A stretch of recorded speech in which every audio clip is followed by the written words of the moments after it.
Redditors who have a job that requires you to go into strangers' homes. What is the craziest thing you've seen? When I was delivering pizza, I went to a house and there were delivery instructions to go downstairs because the guy was in a wheelchair and didn't want to go through the effort of making his way upstairs to pay for the pizza. So when I get to this guy's house, the front door is wide open, the TV is on with very loud volume. I'm saying hello, I'm here, and not getting an answer. I go inside and look for the stairs. I was so confused because as I was walking through the house, it looked like someone was just upstairs. I'm still saying hello, pizza's here, as I'm walking downstairs. Still no answer.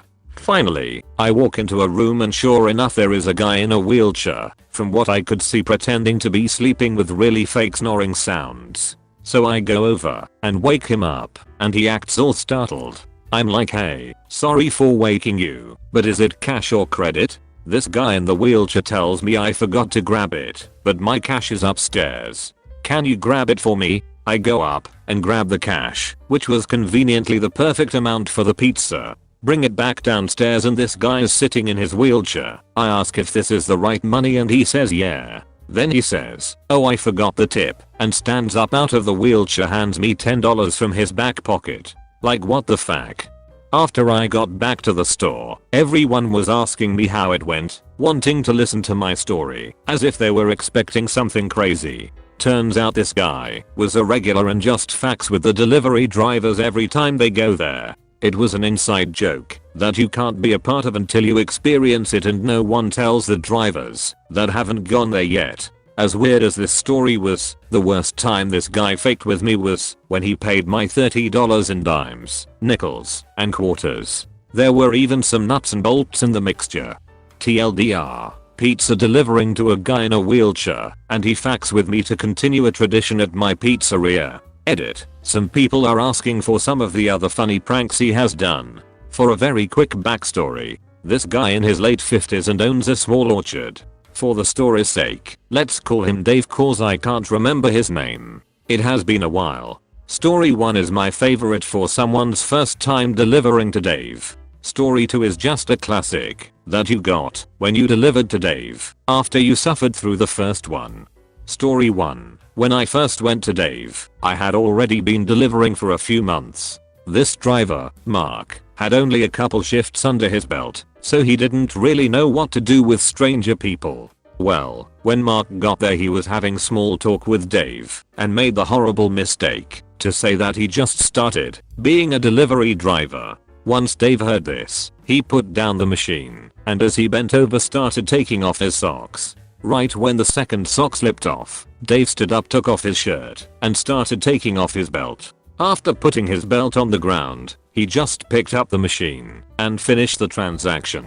Apparently Dave didn't say anything and just grabbed his pizza and went inside.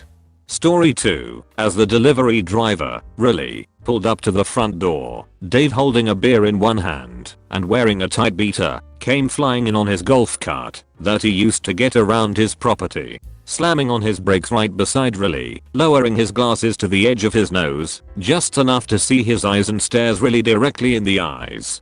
Dave puts down his beer and whispers, I think that pie's for me. Hands Riley the money and drives off to his garage. EMT here. We get to go into people's homes on a daily basis. I'm relatively new and haven't seen anything too crazy. Although before I started doing this, I didn't realize the amount of squalor and filth some people live in, also people who have just totally given up on life. I'll tell you a story that happened to a pair of medics about a year ago. It's famous at my agency. Anyways, they get called to a residence, neighbors complaining of loud noises. Medics get called to stage while police enter and see what's going on. A woman of about 40 is completely naked, bloody and holding a severely premature baby who was apparently hanging on to life. The first on scene medics take the baby to the hospital and another unit is called to transport the mother. They get taken to same hospital. The baby dies during transport, unfortunately. As the medics are writing up their reports and decompressing, the ER doc comes out and asks where the mother is. The medics who transported the mother stated that it was the lady who arrived shortly after the baby. Doc explains that upon examination of the mother's vagina, that it was not the vagina of a woman who had just given birth. Upon investigation of the house by police, the mother wasn't in fact the mother and had cut the baby out of her pregnant neighbor's stomach and hid the body in a lock cellar in the basement. One of the responding medics still works for the company and is a completely normal guy. Apparently the other guy found a new line of work. Edit. For all the people wondering, this happened in Oregon. Won't get any more specific than that for privacy reasons. This particular incident didn't really hit local media at all. That's probably best for all parties involved. But if you really wanted to learn more, Google could tell you. When I was at college, I did random jobs for people on Craigslist for cash. Most of it involved building IKEA furniture, which people are happy to pay for. One day I go into this couple's house who've just moved in, and I get to building their bookshelf, TV cabinet etc. point in the living room. I'm busy doing my thing, but I can't help but notice quite a few different people walking past me every few minutes. All walking towards the bedroom, none coming back. So I'm obviously thinking to myself that this is just another casual afternoon orgy. I go to investigate out of pure curiosity, thinking that I'll just say that I was ready to build the bed. I opened the door expecting to see a bunch of naked people, sucking and faking and licking and icing. But what I saw was much more disturbing. They were all fully clothed, completely silent, cuddling on the mattress. It was a Craigslist cuddle group. I felt so dirty and confused. When I was delivering pizza for Pizza Hut, I delivered to a very shady part of town. It's funny because most of the people who answered calls would tell them we didn't deliver to that area, but I always would tell them we did, and I'd offer to take the delivery. I grew up in a rough area and I think it's cheaty to deny people their pizza. So I normally never went into a person's house, as that was forbidden, but again, I'm not someone who really scares easily, so if someone asked me to come in, I would. It wasn't really uncommon. On this particular night I went into this very rundown house. There was a guy behind a screen door who was like, "Come on in," so I did. I walked in to see about 7 to 8 people sprawled out in the floor and on bean bags, nodding in and out of consciousness. It was becoming very apparent to me that all these people were on heroin. The guy who paid for the pizza seemed really normal and perfectly aware of his surroundings, but just happened to be staying in a house full of heroin addicts. And here's the interesting thing, I think the pizza was $13 something, and he gave me a $20 and told me to keep the change. Good times. Edit. Thank you for all the responses, and yes, I'm aware it was a trap house and that he was likely the supplier. I'm a caseworker and most of the time I'm required to work with my clients in their homes. One day I got to meet a new client, a 17-year-old girl/drug addict. When I approached the front door I noticed a foul stench and lots of what seemed to be dirt on the doormat. When she opened the door the stench got worse, and when I stepped in I felt something sticky under my shoe. The whole fucking floor was covered with rabbit shit, piss and hay. Apparently she took in 2 rabbits in a couple of years ago and now she had about 30 of them sheeting and pissing all over her apartment. Her laundry was piled up on the floor and already had white marks on them from the rabbit piss. The shower was covered in sheet as well. Some bunnies nested in the washing machine and one died behind the damn kitchen. My colleague and I helped clean up this mess over weeks. Found one more dead rabbit along with a couple of used needles and condoms. I usually see a lot of slightly faked up things, dirty homes, the carefully placed sex toy and lubricant on a podest, nudes, hidden cameras, set rooms and weird shrines for famous people. But damn, I'll never forget this bunny sheet hole. Not crazy, but rage inducing. Until recently, I worked as a repair tech for a telecom company. A few years ago I was called out to a house on one of the town's more rundown estates. I knocked the door, and it was answered by a little girl. It was immediately obvious that they had very little money, no carpet on the floor, shoddy paintwork and a bit of a smell. The girl was maybe 4 or 5 and really sweet. However, she obviously hadn't had a wash in a while. Her hair was matted, and her clothes were filthy. She went to fetch her father, who guided me into the lounge, where his phone master socket was. The socket happened to be located behind the biggest flat screen TV I had ever seen, underneath which was an Xbox 360, PS3, surround sound system and Sky HD receiver. I was faking livid that this little girl had to live in squalor while her fuckwit father spent thousands on home entertainment. The motherfucker chain smoked the entire time I was there too. It turned out the fault with his line was down to his own internal wiring, for which we would usually raise a call-out charge. I waived it because rather than punish the father I couldn't help but feel that it wouldn't be him who suffered. I don't have this job anymore, but I was selling security systems one summer in Indianapolis, Indiana. We would walk door to door and try and sell the systems to whoever would buy one. I was in a rather rundown beat up neighborhood and knocked on this house front door and 3 guys answered, which in itself was weird. Why would 3 people answer the door? I said to myself, fuck it, who cares if they all look doped up idiots. Picture Kid Rock, I'm going to try and sell the security system. So I introduced myself, told them what company I was with, ADT, and what the deal was. They all seemed kind of interested, so I told them I would give them a free estimate if they wanted. They said sure, and I went inside and started the estimate. Basically counting doors and windows and stuff like that. I start walking through the house. Go into the kitchen. The kitchen table was full, I mean running over with pot. One guy was sitting next to the kitchen table in a school desk with a scale and weighing it out. I immediately decided I need to be super fucking cool about this or I might be in some deep shit. So I turned to the guys following me and said, you guys should probably buy this. With that being there, you definitely need it. The guy replied, right, that's what I was thinking. You're cool, man. I thought you old freaked out. I relied. Oh, I am. He paid me cash. I chose a specific installer that I knew would ignore the pot and just install the system. I made a sale and was on my way. Neither I nor the installer told the police because we didn't live in that city. Who are we to give facts? A story my dad, who's really big in the silverware business, likes to tell. One day he was on a routine delivery, set of kitchen knives and the little rectangle thing you put them in when you aren't using them, the type like a box packed tight with tiny metal spaghetti noodles. He pulls up to the dude's farm and drives up to what he assumed was their house. He goes to the front door and can't see through any of the windows, no light, nothing. Says it looked like the windows were covered with sandpaper or something.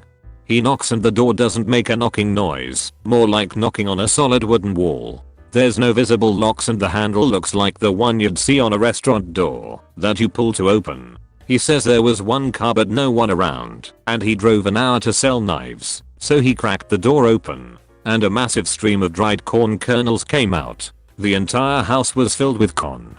And that's not the weird part. It was a tiny property with a huge field behind it and a few cows, so someone had to be tending it. He walks around back and there's nothing but a coop and a silo. He turns around to leave and someone yells at him from behind. The silo had a door on the side. He walks up to the guy, who asks him for the utensils. They were getting ready to butcher their cow and the guy invites him in to unpack the order into their fully furnished 2-story silo. They lived in the silo and kept their corn in the house. This is what you get selling knives in South Dakota. I had a very brief stint as a salesperson with a company that sells and installs solar panels. House calls were a fairly common part of it. Usually they were as dull as dishwater, but this one time. So I'm sent on a call to this old guy's home. I get there and it's fine, other than him greeting me with, isn't this more of a man's job? We go in to discuss plans, etc. His house is freezing. He goes and hops into his bed, which is in the living room. In fact, other than a radio, which doesn't look like it works, it's the only furniture in the room. He invites me to sit down, literally pats the bed next to him, but I like to stay standing. So I'm doing my spiel standing up. He asks me if I'd get him a glass of water. I go to the kitchen and find out why it's so cold. Neither his fridge nor this massive freezer have doors. Also they're filled with chickens and little else. The bin is filled with chicken bones. Plus when he said glass of water he actually meant old empty milk bottle of water, as there were no glasses or cups. I take him his water and feeling uncomfortable awkwardly joke about him really liking chicken. He starts telling me the best way to boil them. Best I can gather his diet consists exclusively of breakfast cereal and boiled chicken. Anyway, he buys solar panels. I've decided to sign him up for a special plan I could offer to seniors who were struggling financially. Before I go though, he insists on checking my bag as I leave to make sure I haven't stolen anything. Few weeks later, I'm chatting with a friend who works in a bank in the area, and I mention my interesting customer. They reveal he's actually rich as sin, a fortune amassed over a lifetime of living a profoundly miserly existence and being a thoroughly brutal businessman. TLDR, I sold solar panels to a guy who Ebenezer Scrooge would tell to tone it down. I work at a psychiatric hospital and am sometimes required to join my patients to visit their home for many purposes, like retrieving documents. This one time I joined a patient of mine and went to visit his old house with him. This guy was a professor in geography and was incredibly intelligent, but was, unfortunately for him, also prone to schizophrenia. Severely so.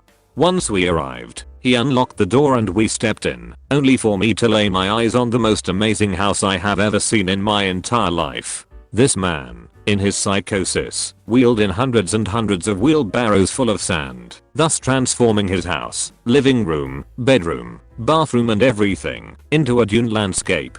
For the trees he used old Christmas trees, you know, the plastic fake ones, and scattered here and there between the trees stood a toaster, oven, a table and some chairs. I looked through this house in amazement, and finally this man walks up to me and says, "You like it, don't you? I can tell. PS. English is not my native language. Apologies for any flaws in my use of it."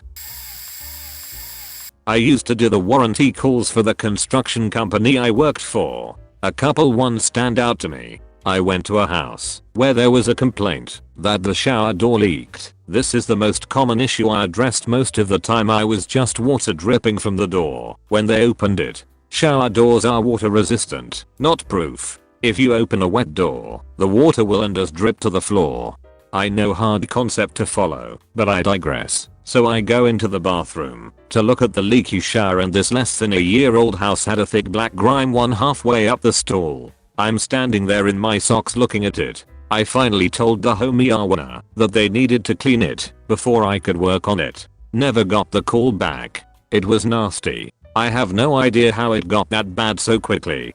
The other time that stands out, I went to go adjust the door latches in a house. Another common issue. I ring the bell. I have a scheduled appointment, so they know I'm coming, and this 14 to 15-year-old kid opens the door. I thought I smelled weed, but wasn't sure. I go through the house adjusting the doors on my list and get to the last one. It's in the bonus room and in a little attic access door. This kid gets all nervous and tells me not to worry about it. I tell him I have to, it's on the list. I go up there, open the door, and see this huge bong must have been 4 foot tall. I told him no worries and WNET about my day, but man, that kid was freaking out. Edit, I just read this again and realized I wrote and spelled like I'm still in 2nd grade. Done a lot of canvassing for political campaigns, never seen anything too crazy, but there are an alarming number of people out there who think nothing of answering the door in their underwear. A lot of it is just sad. I worked in a poor rural district one season, and you learn pretty quickly not to turn back. Just because the house looks abandoned, there's probably an old lady in there who doesn't have the mobility to keep the house in good shape, and she'll want to talk your ear off. If you're out during the day, you can see the scale of unemployment, lots of people at home. You can see their age on the voter roll, which drives home just how rough people are living. Lots of hoarders, lots of abused looking dogs tied up in the yard. I once canvassed a house where I had to step around a dead house cat to get up to the porch. It looked like it had been there a while. It's not like every single person in that area was living in a pit of despair. I talked to plenty of regular middle class people too. But it's hard to appreciate the desperation that exists in some parts of the US until you get on the back roads and start walking around. It also shows what an uphill battle it is to win political change. I was only talking to people who are registered to vote, but even among those, many don't actually go to the polls or even know who's running. I remember another call that was very odd. It just came in as an unconscious mail at X address. When we get there, there's no answer at the door, and it's locked. So we call law enforcement, and they force the door. We found the patient passed out on the bed in the master bedroom. On the way to the bedroom, we saw a display of dildos on the dining room table, like a centerpiece. Very nicely arranged, but still a bouquet of dildos. What was very creepy was the guest bedroom had a surgical operating table, a full-size, for real one, some lights used for videotaping, a high-end video camera on a tripod with its cables leading to a closet. My partner and I didn't get to check out what might be in the closet, but law enforcement did, made us package and get the patient out of there as soon as possible, and then stood guarding the house, while one of them was on the radio talking about detectives and warrants and such. Never found out what was in that closet, but it sure seemed to interest the cops. Edit. So apparently, spoke with my old partner in the interim. He did find out, and never told me. It was lots and lots of videotapes. Most of them, according to the cops, were of what appeared to be young runaways girls, about 14, 17ish years old, peeing into a bucket as this guy videos them. That's it. Just epic shit tons, hour after hour of runaway girls peeing into the buckets. In my final year of university I worked for a letting agent that focused entirely on students. My job was viewer. I basically piled a bunch of students into a car, took them to 3 or 4 of our houses, and then back to the office, where my boss did the sales chat and fielded questions. So naturally, I saw quite a lot of odd things. Several times people were using drugs, and given my appearance, they usually offered me some when I came round, and there were a fair few vibrators noticed.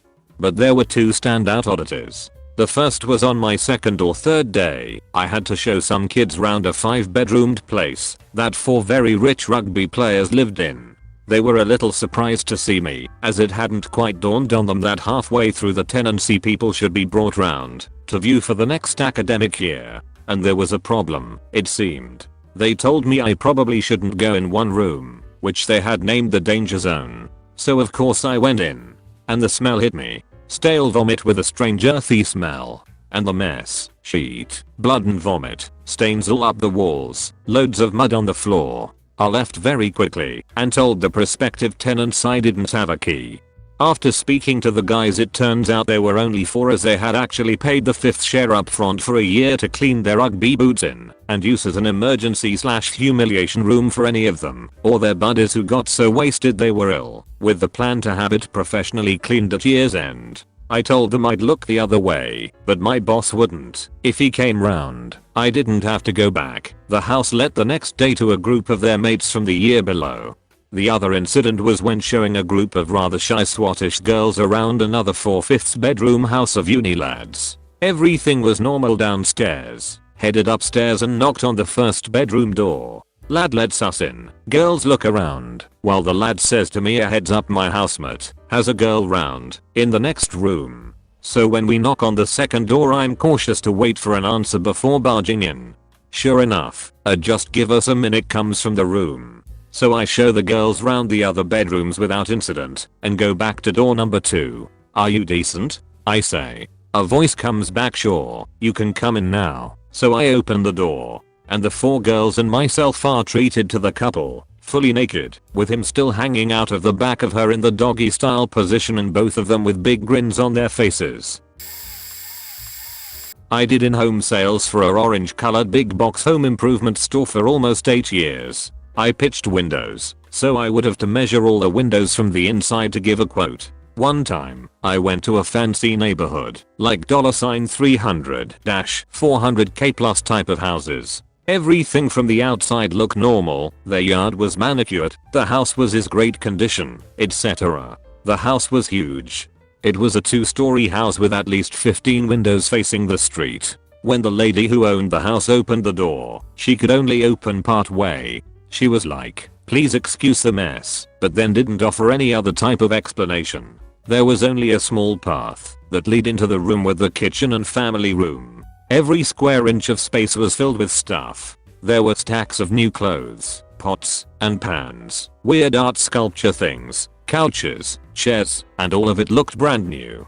The kitchen was piled with dirty dishes of all types. The old food was still on plates that had obviously been there for at least a few days. There were tons of dirty takeout containers and a lot of booze bottles, some half gone, some new, some empty. I had to follow the little path all around the house to get to the one window in her kids' room that she needed replaced. The kids' room was the saddest room in the house. Gerbil or hamster cages were in there. Some of the little furry things were in cages and others were just cruising around, doing their rodent business wherever. The room was also filled with opened and unopened toy boxes, snack wrappers, and clothes everywhere. The kid was there too. She was playing with something on the corner of her bed, where there was room for her. I measured the window, and then we went back to the kitchen. The home owner was asking how much and how long to get a new window. While I'm pitching the windows and figuring out the price, she starts pouring herself drinks.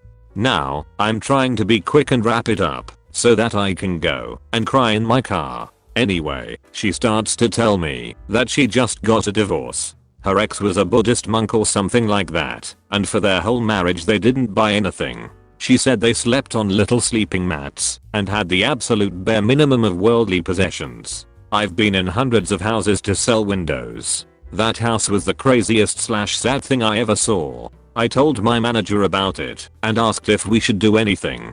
He said it's none of our business.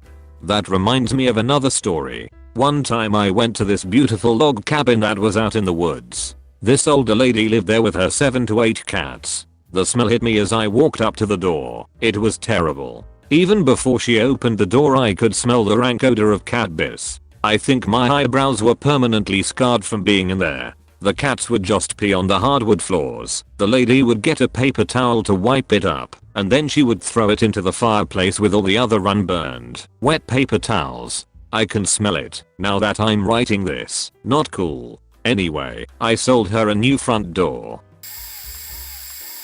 I worked for a fairly famous guy. His wife, though, was much more than fairly famous. She was one of the most famous women in the world. The guy mostly worked from a home office, so that's where I'd see him. His wife worked outside their apartment. When she was home, we had elaborate protocols for protecting her privacy. The apartment was one of the few places in the world where she didn't have to be in the public glare. She wanted a refuge where the only person she would see was her husband. Before I went over, I would always call to make sure she wasn't there. If I was there and we got a call from her assistant that she was headed home, I would simply leave.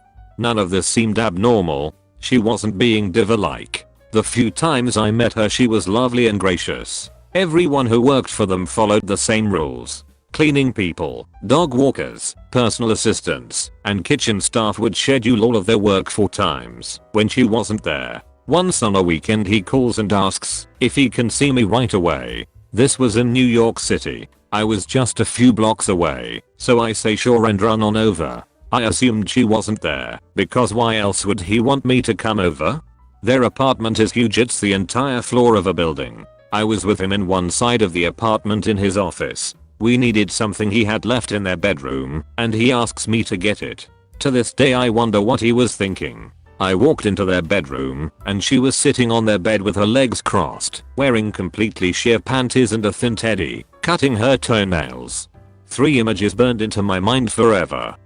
1 her vagina, to the pile of toenail clippings on the bed, and 3 when our eyes locked. Her second emotion, after panic, was amusement. As violations of her privacy went, this one went to 11, so she might as well laugh about it. Those are my only memories of the moment. I backed out of that room in less than a second. Nothing about it was ever said. About 10 years ago, after my first year at university, I worked for a summer at a mill shop that made custom cabinetry. I was an assistant to the lead installer, so I would often spend a couple days at a time in someone's house while their new kitchen or bathroom was being done. This one house had a pair of large birds, a cockatoo and an African grey parrot, if I remember correctly, that would walk around the house and chatter all day.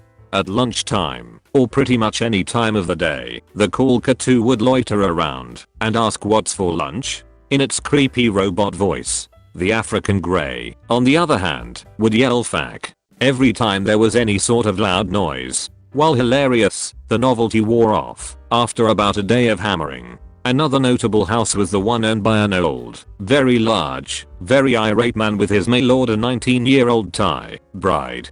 He had beautiful cabinetry being installed all over his house, which was completely offset by the horrible new deep pile hot pink carpet that was wall to wall, including the kitchen for some asinine reason. He also had no working toilet during the renovations, and refused to supply an outhouse for all the contractors. This wouldn't have been much of an issue had he not lived 40 minutes outside the city. When coupled with his horrible demeanor, I'm not surprised the contractors ended up pissing and cheating behind his furnace in the basement.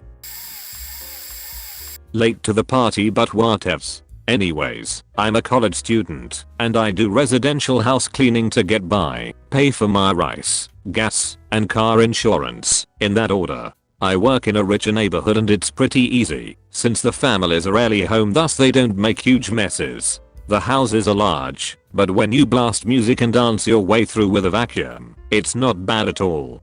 Except one house. 4 boys. Oldest is 14. Their rooms are hell, but their bathrooms are worse. Far worse. It's like Satan blasted out of there sometimes, and painted the toilet seat with loving care. Or they helicopter and pee everywhere except the toilet. Seriously, it's gross and I don't get it. But hey, whatevs. Except one thing. The 2 oldest boys. They always have a container of lotion and a box of Kleenex right by their beds, and they are always on the verge of running out. In fact, last time, one of them had 4 bottles of lotion, different brands and varying smells. Now, I'm a college guy. I ain't no fool. I know what that Kleenex is there for. Nobody sneezes that much while sleeping, and no little kid gives 2 sheets about moisturizing their dry hands in the middle of August. I know, little dudes. I know your dirty secret. The nasty part is just the fact that I have to clean their rooms, and as I wipe down their bedside stands, or whatever, I can't help but shudder a little. As I carefully nudge the bottle of Aveda lotion aside with a Lego set, I try not to think of where it's been at 2 in the morning. And as I toss the empty Kleenex box in the trash, a small part of my soul dies knowing where they went. Those tissues had dreams, guys. Dreams. Now they are lying in some little kid's nasty waster basket. 2 things before I go. First, I refuse to shine a black light in there. And second, thank God I haven't found a cum box at least. Oh, and how the hell do they ask their mom for lotion bottles so often without appearing suspicious?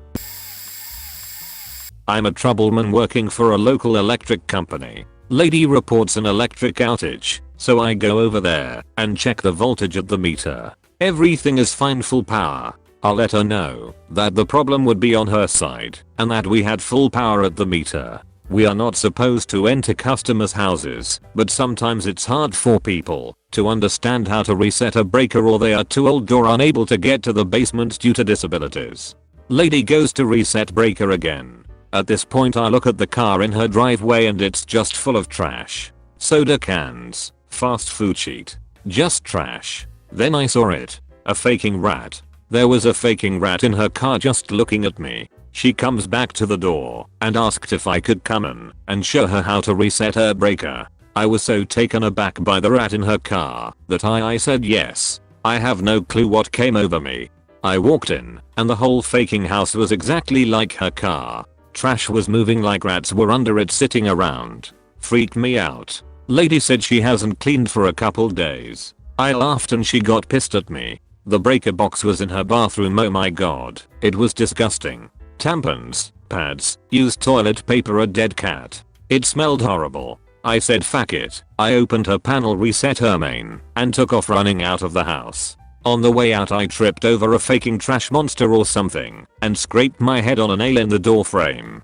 Lady screamed at me all the way out of the house. Neighbor came over to me as I was cleaning filth of me from when I fell. And he said, "Dude, what was it like in there?" and started laughing. Lady called in on me, said I made fun of her living conditions. I had to get a tetanus shot and got suspended for a day for violating company policy. But I got her faking power back on. TLDR, Lady's electric didn't work. She was a horrible, disgusting hoarder and I saw things that haunt me to this day.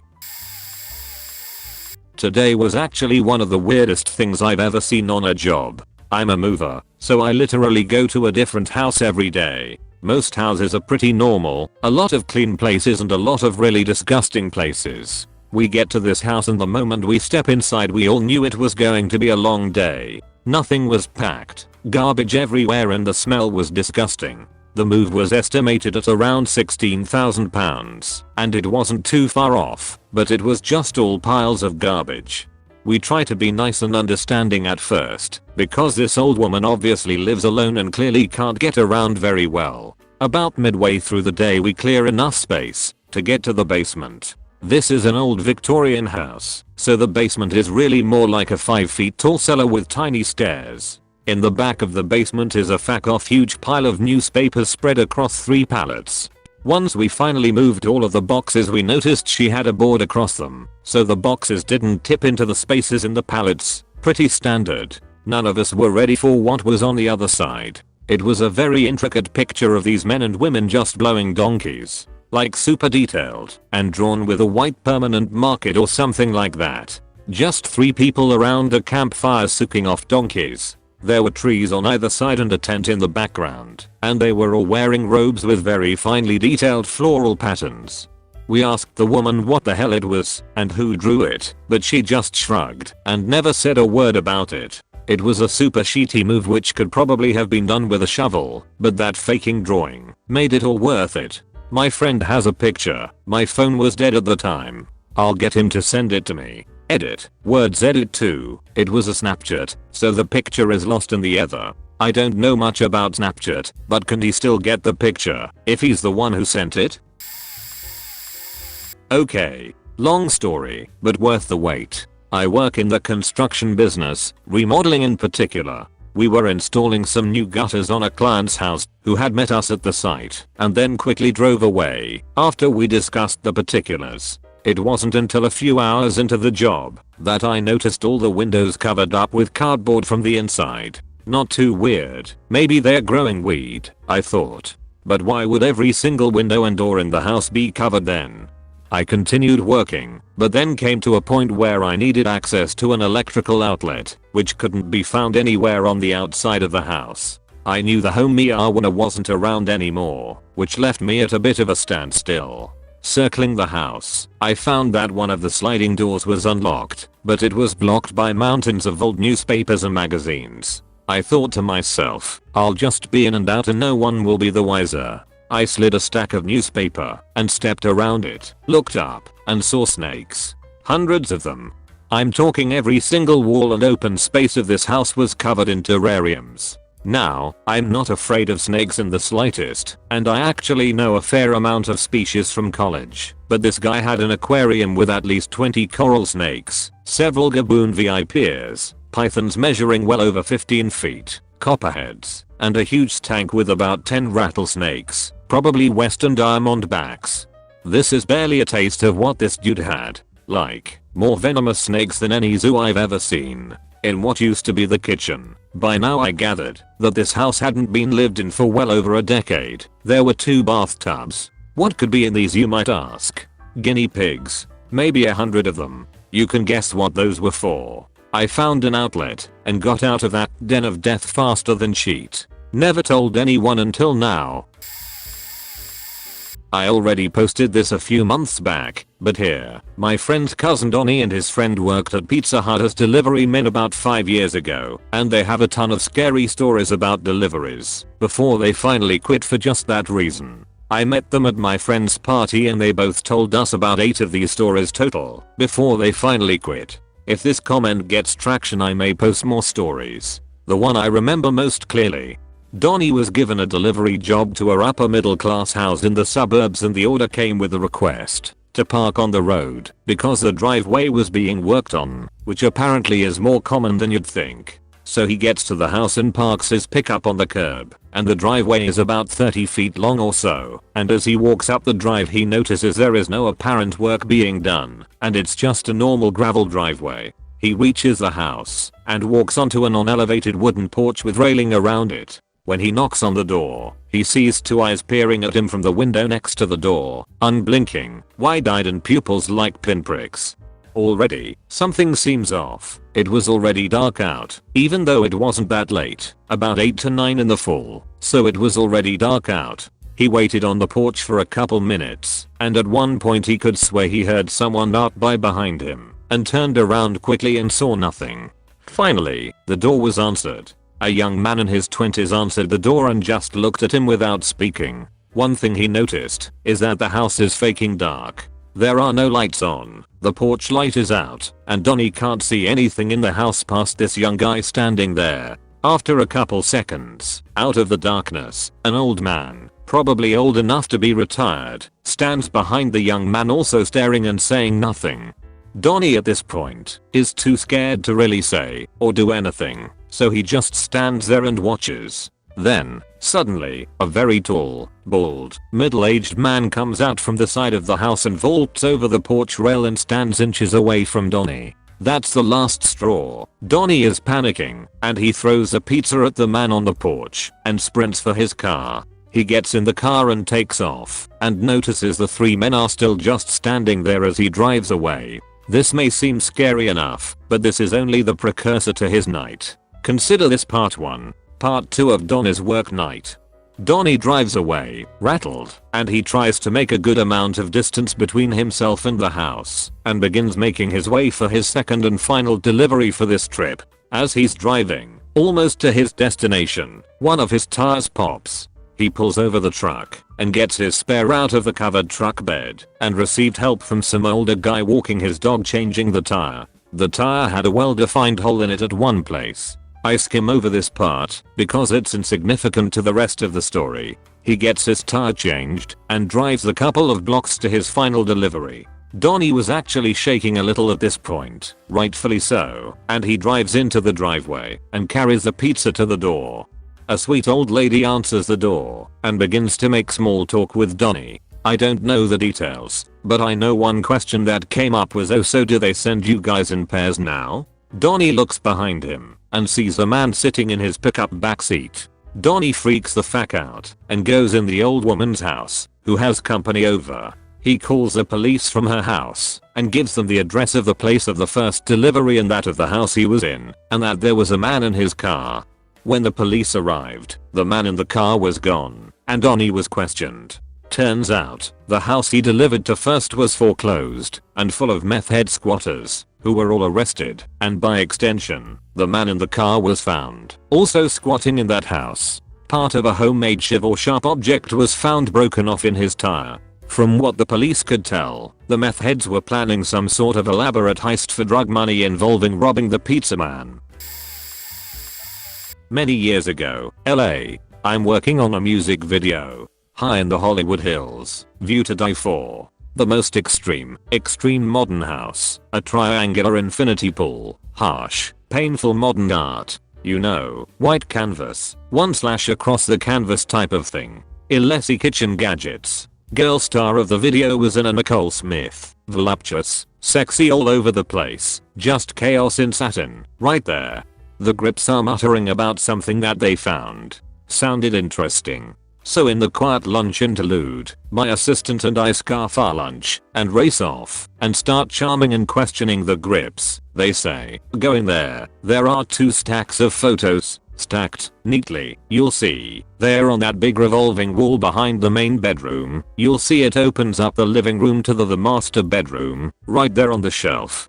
So we go and follow the explicit instructions, and in contrast to this perfectly horribly perfect nightmare house, just a pure exhibit of social constraint are these photos, in their wallet, just sitting there, dick shots, woman's open legs, tons of bloodied Tampax arrayed, blood everywhere, up to his waist, all over her, blood, thick menstrual blood everywhere, perfect, sheeny white bedsheets.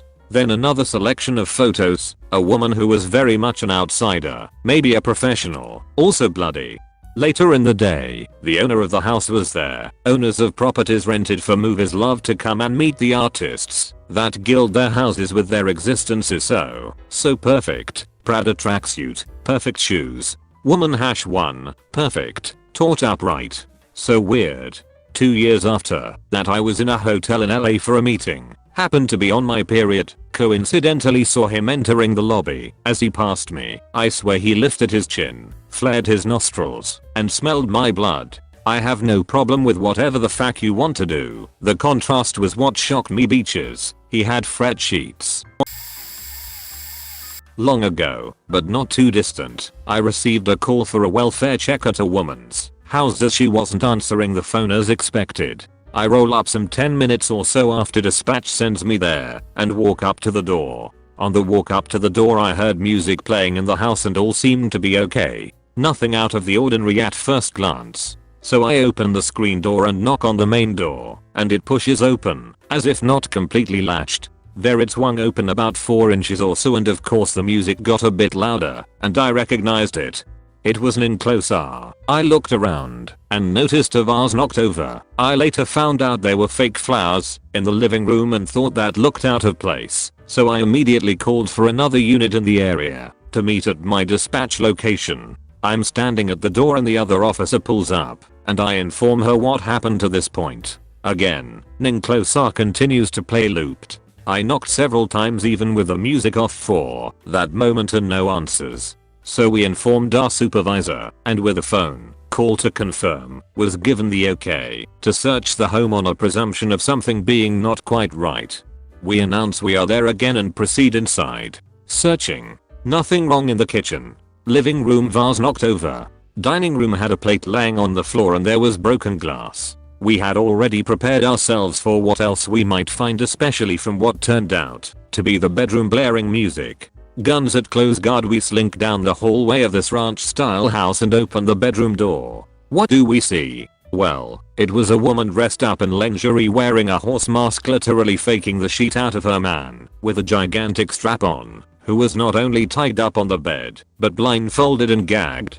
Needless to say, that split second we all locked eyes and all of us freaked. The husband was probably what the faking like nobody's business at the time. Anyway, longer story short, she threatened to sue the department after we tried gracefully to explain our legal obligation on time at the scene. I think she was dissuaded though, after she realized what we would have to testify to in court and everything we seen there. Wow.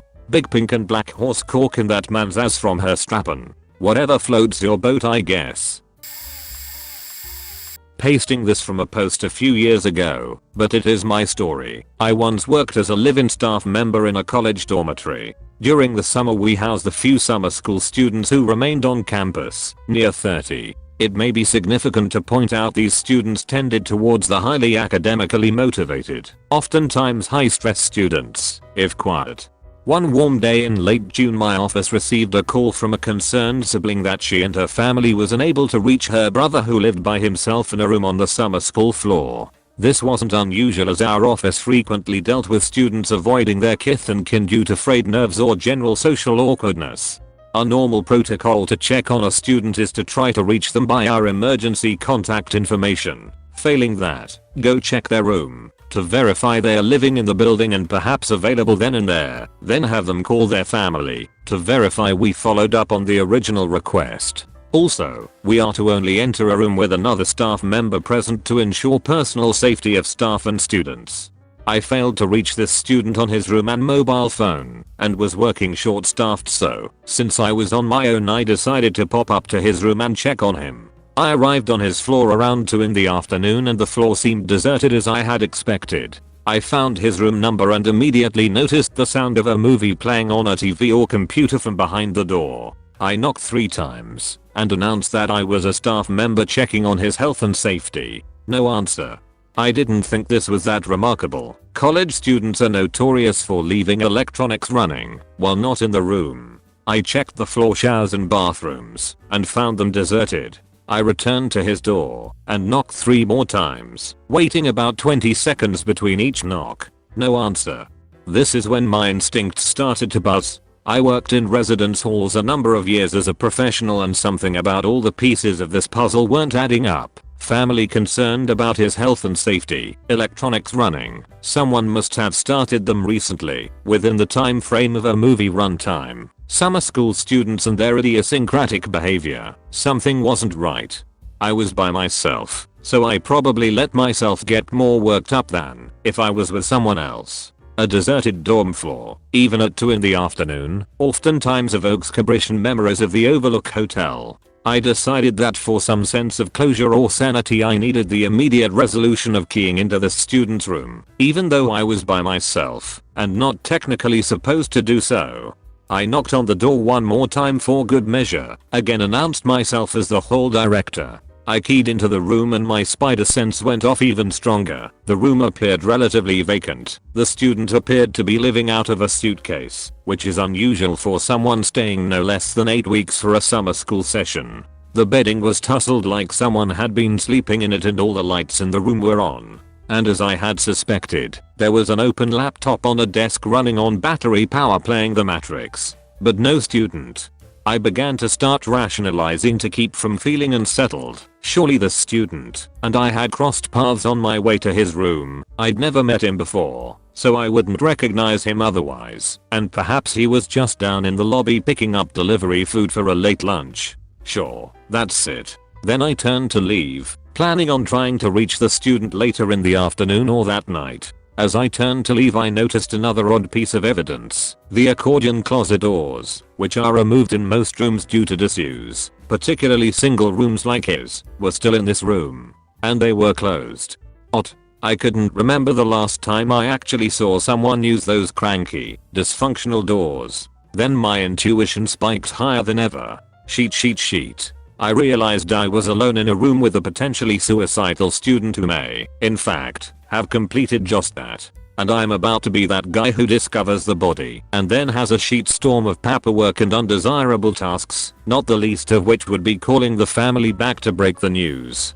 I felt like I was talking to myself when my voice cracked as I spoke to the closed doors and announced my name and title, and that I would be opening those accordion doors in 3 seconds. I fumbled with the latch on the doors and finally managed to get them disengaged, and as I slid the doors apart, I was unprepared.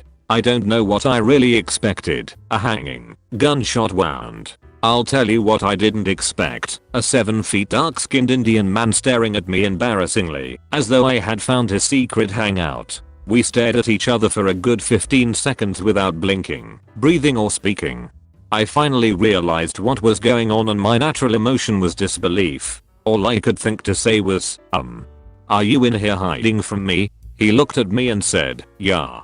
My heart was still racing. I turned to leave, and before I shut his door I turned back to him and said, call your sister, she's worried about you, and, frankly, I'm too. TLDR, I met an Indian in the cupboard. Literally. Scared me. Okay, this is a doozy. So I go into this guy's house, and, immediately, there's something way off. He probably in his late 30s, and looking worse for wear. Like he hasn't been outside for a while. He's got an objectively Jeffrey Dahmer look about him, i.e. blondish greasy hair, those glasses. He answers the door wearing a full forest green sweatsuit with dismissed Tinkerbell in various poses all over it. He's not pulling it off. His computer is on in the corner and it's paused on some World of Warcraft type game. I walk in, and I'm overwhelmed by two things. The smell of their freshener is overpowering. Like, I'm covering up something with this scent overpowering. It was sickly sweet and some type of berry variety. The dolls. Oh god, the dolls.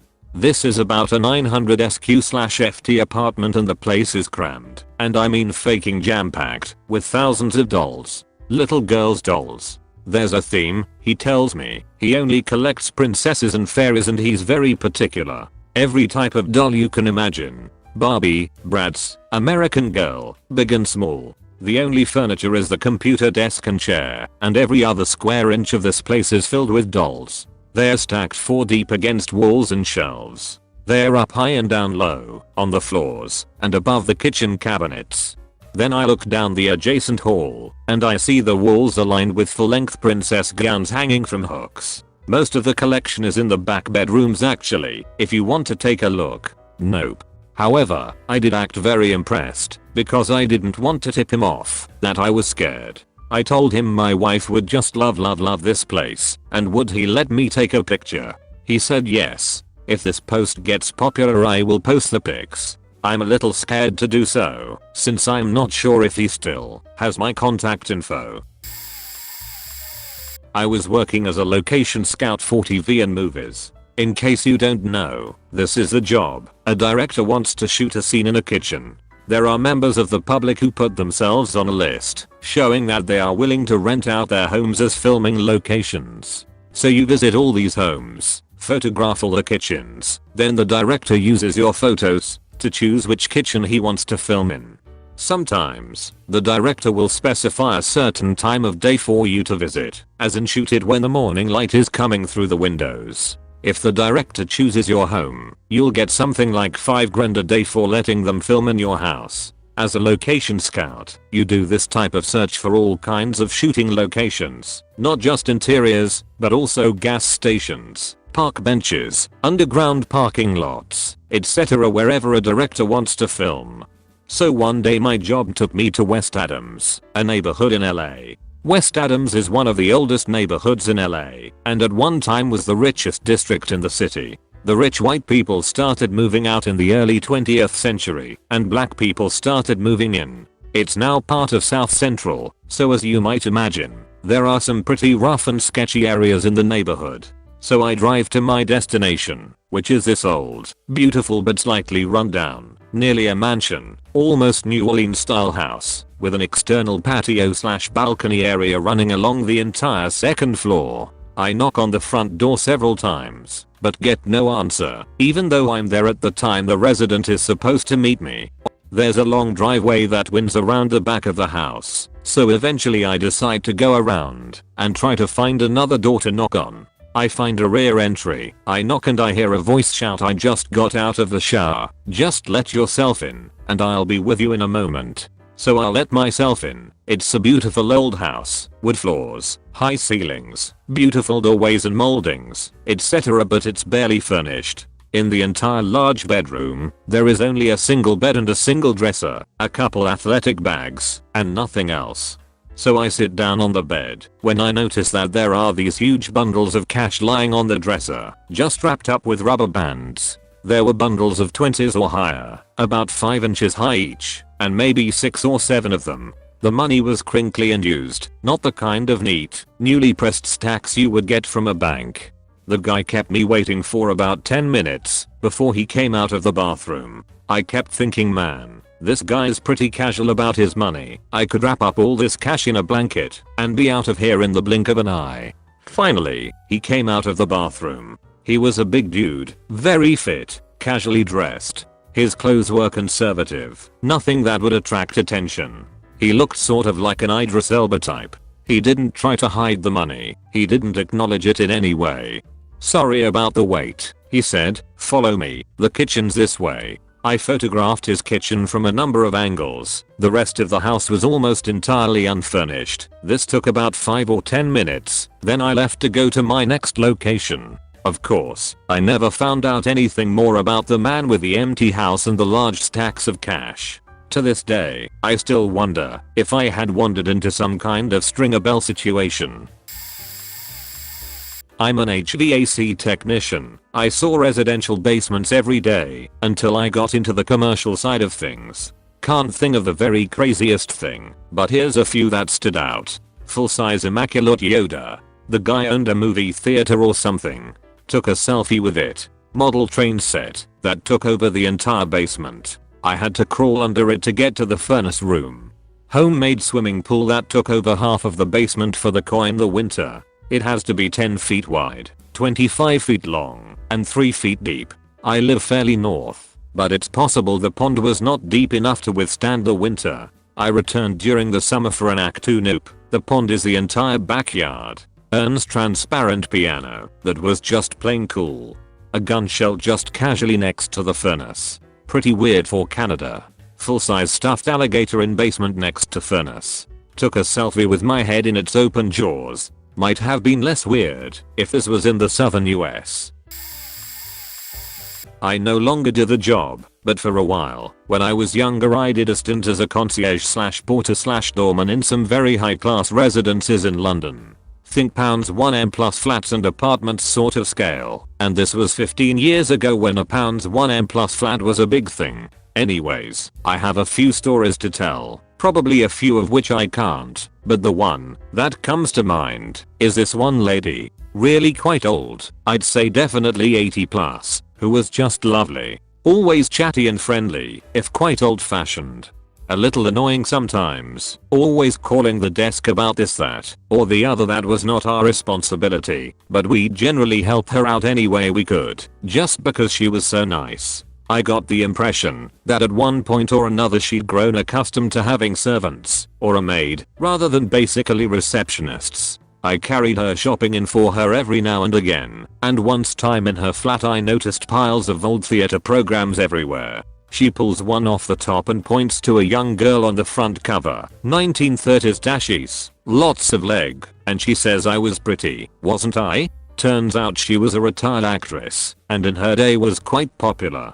Fast forward a few weeks, and her carer normally comes in once a day. Not the nicest of people, but polite enough. Never stops to chat, which is appreciated in a job when you're sat on your backside 80% of the time, but usually strolls in and out, as if she has nowhere important to be, and maybe says hello once in a while. This one particular day, she's not slow at all. She practically runs past me out of the building, no hello, not even a look, and since this girl had always struck me as being fundamentally lazy, this seemed odd.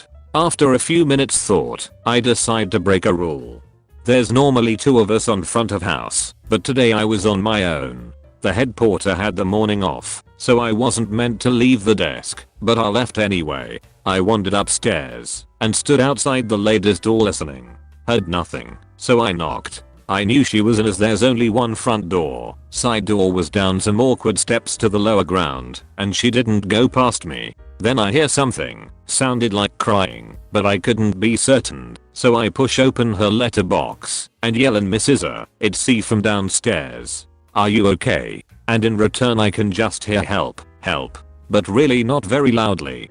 I tell her to wait there, stupid, I know, and that I'd be right back. I run downstairs, call the ambulance, call the head porter and leave a message, and run back up. I poke open the letterbox again. And she's still yelling for help, but now it's harder to hear as she's crying and moaning a lot. I tell her the ambulance is on its way, but it does no good, so I ask her if she wants me to come in. She says yes. I tell her it means I'll have to break the door. She just keeps saying yes, yes, yes. So I cross the corridor and take a run at it. Now I'm not delicate, and at the time was even heavier, but it still took 4/5 good tries to get that thing open. Pro tip, you want a secure door. Get Banham locks. Also, that day I learned going through a proper door is not like it is on films. It will really mess up your arm, your shoulder, and on at least one attempt, your forehead. Once in, I find she's on the floor near her chair, bleeding from her head, bottle of some booze nearby, could have been vodka, could have been gin, no idea, it was clear. And she's crying, and she's messed herself. I figure quite quickly the situation would have taken a while, so she probably got in that state earlier and the carer didn't want to deal with it so left, making me more angry. I pull a pile of programs off her, put a cushion under her head, and stay with her, talking and calming her down as best I can, until the ambulance arrives barely 5 minutes later. Head porter turns up maybe 10 minutes after that and sees me, blood on my sleeve, and holding my arm, poo on my trouser leg, a broken door, and 2 paramedics stood in the flat. He looks at me and just says kettle, and I say please, and we go off downstairs. I deliver mattresses. Customer asked if I would move her old mattress to the garage. I said sure. It's late July, hotter than Arizona asphalt, and the old woman is too cheap to turn on the air conditioning. The moment I enter her house, sweat begins to pour off of me. I bring in her new king mattress. The old one is standing against the wall. She says she doesn't care if I drag it through the house. She says she's going to have it hauled off to the dump eventually.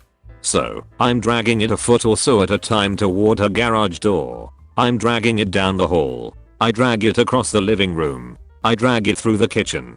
I drag it down the stairs into the garage and across a 3-car garage where she has me lean it against a pole. I feel nasty. The sweat is pouring off my brow like a freaking waterfall and getting into my eyes. My arms are slick and wet.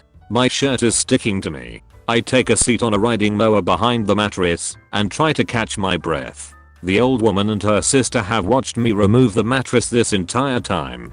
The entire time, the old woman is talking about why she was buying a new mattress.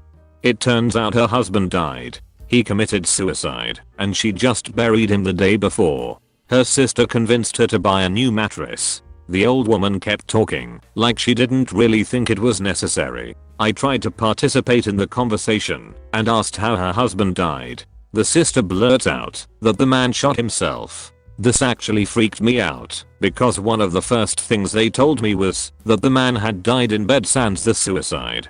It took a moment for me to truly put the pieces together, but when I did, I hurried back into the light and looked down at my arms and shirt. They were covered in blood. I raked 3 fingers across my brow and they came back red with blood. All that sweat I'd been wiping off my brow had been down with a bloody arm. I looked like Stephen King's Carrie after the pig blood was dumped on her.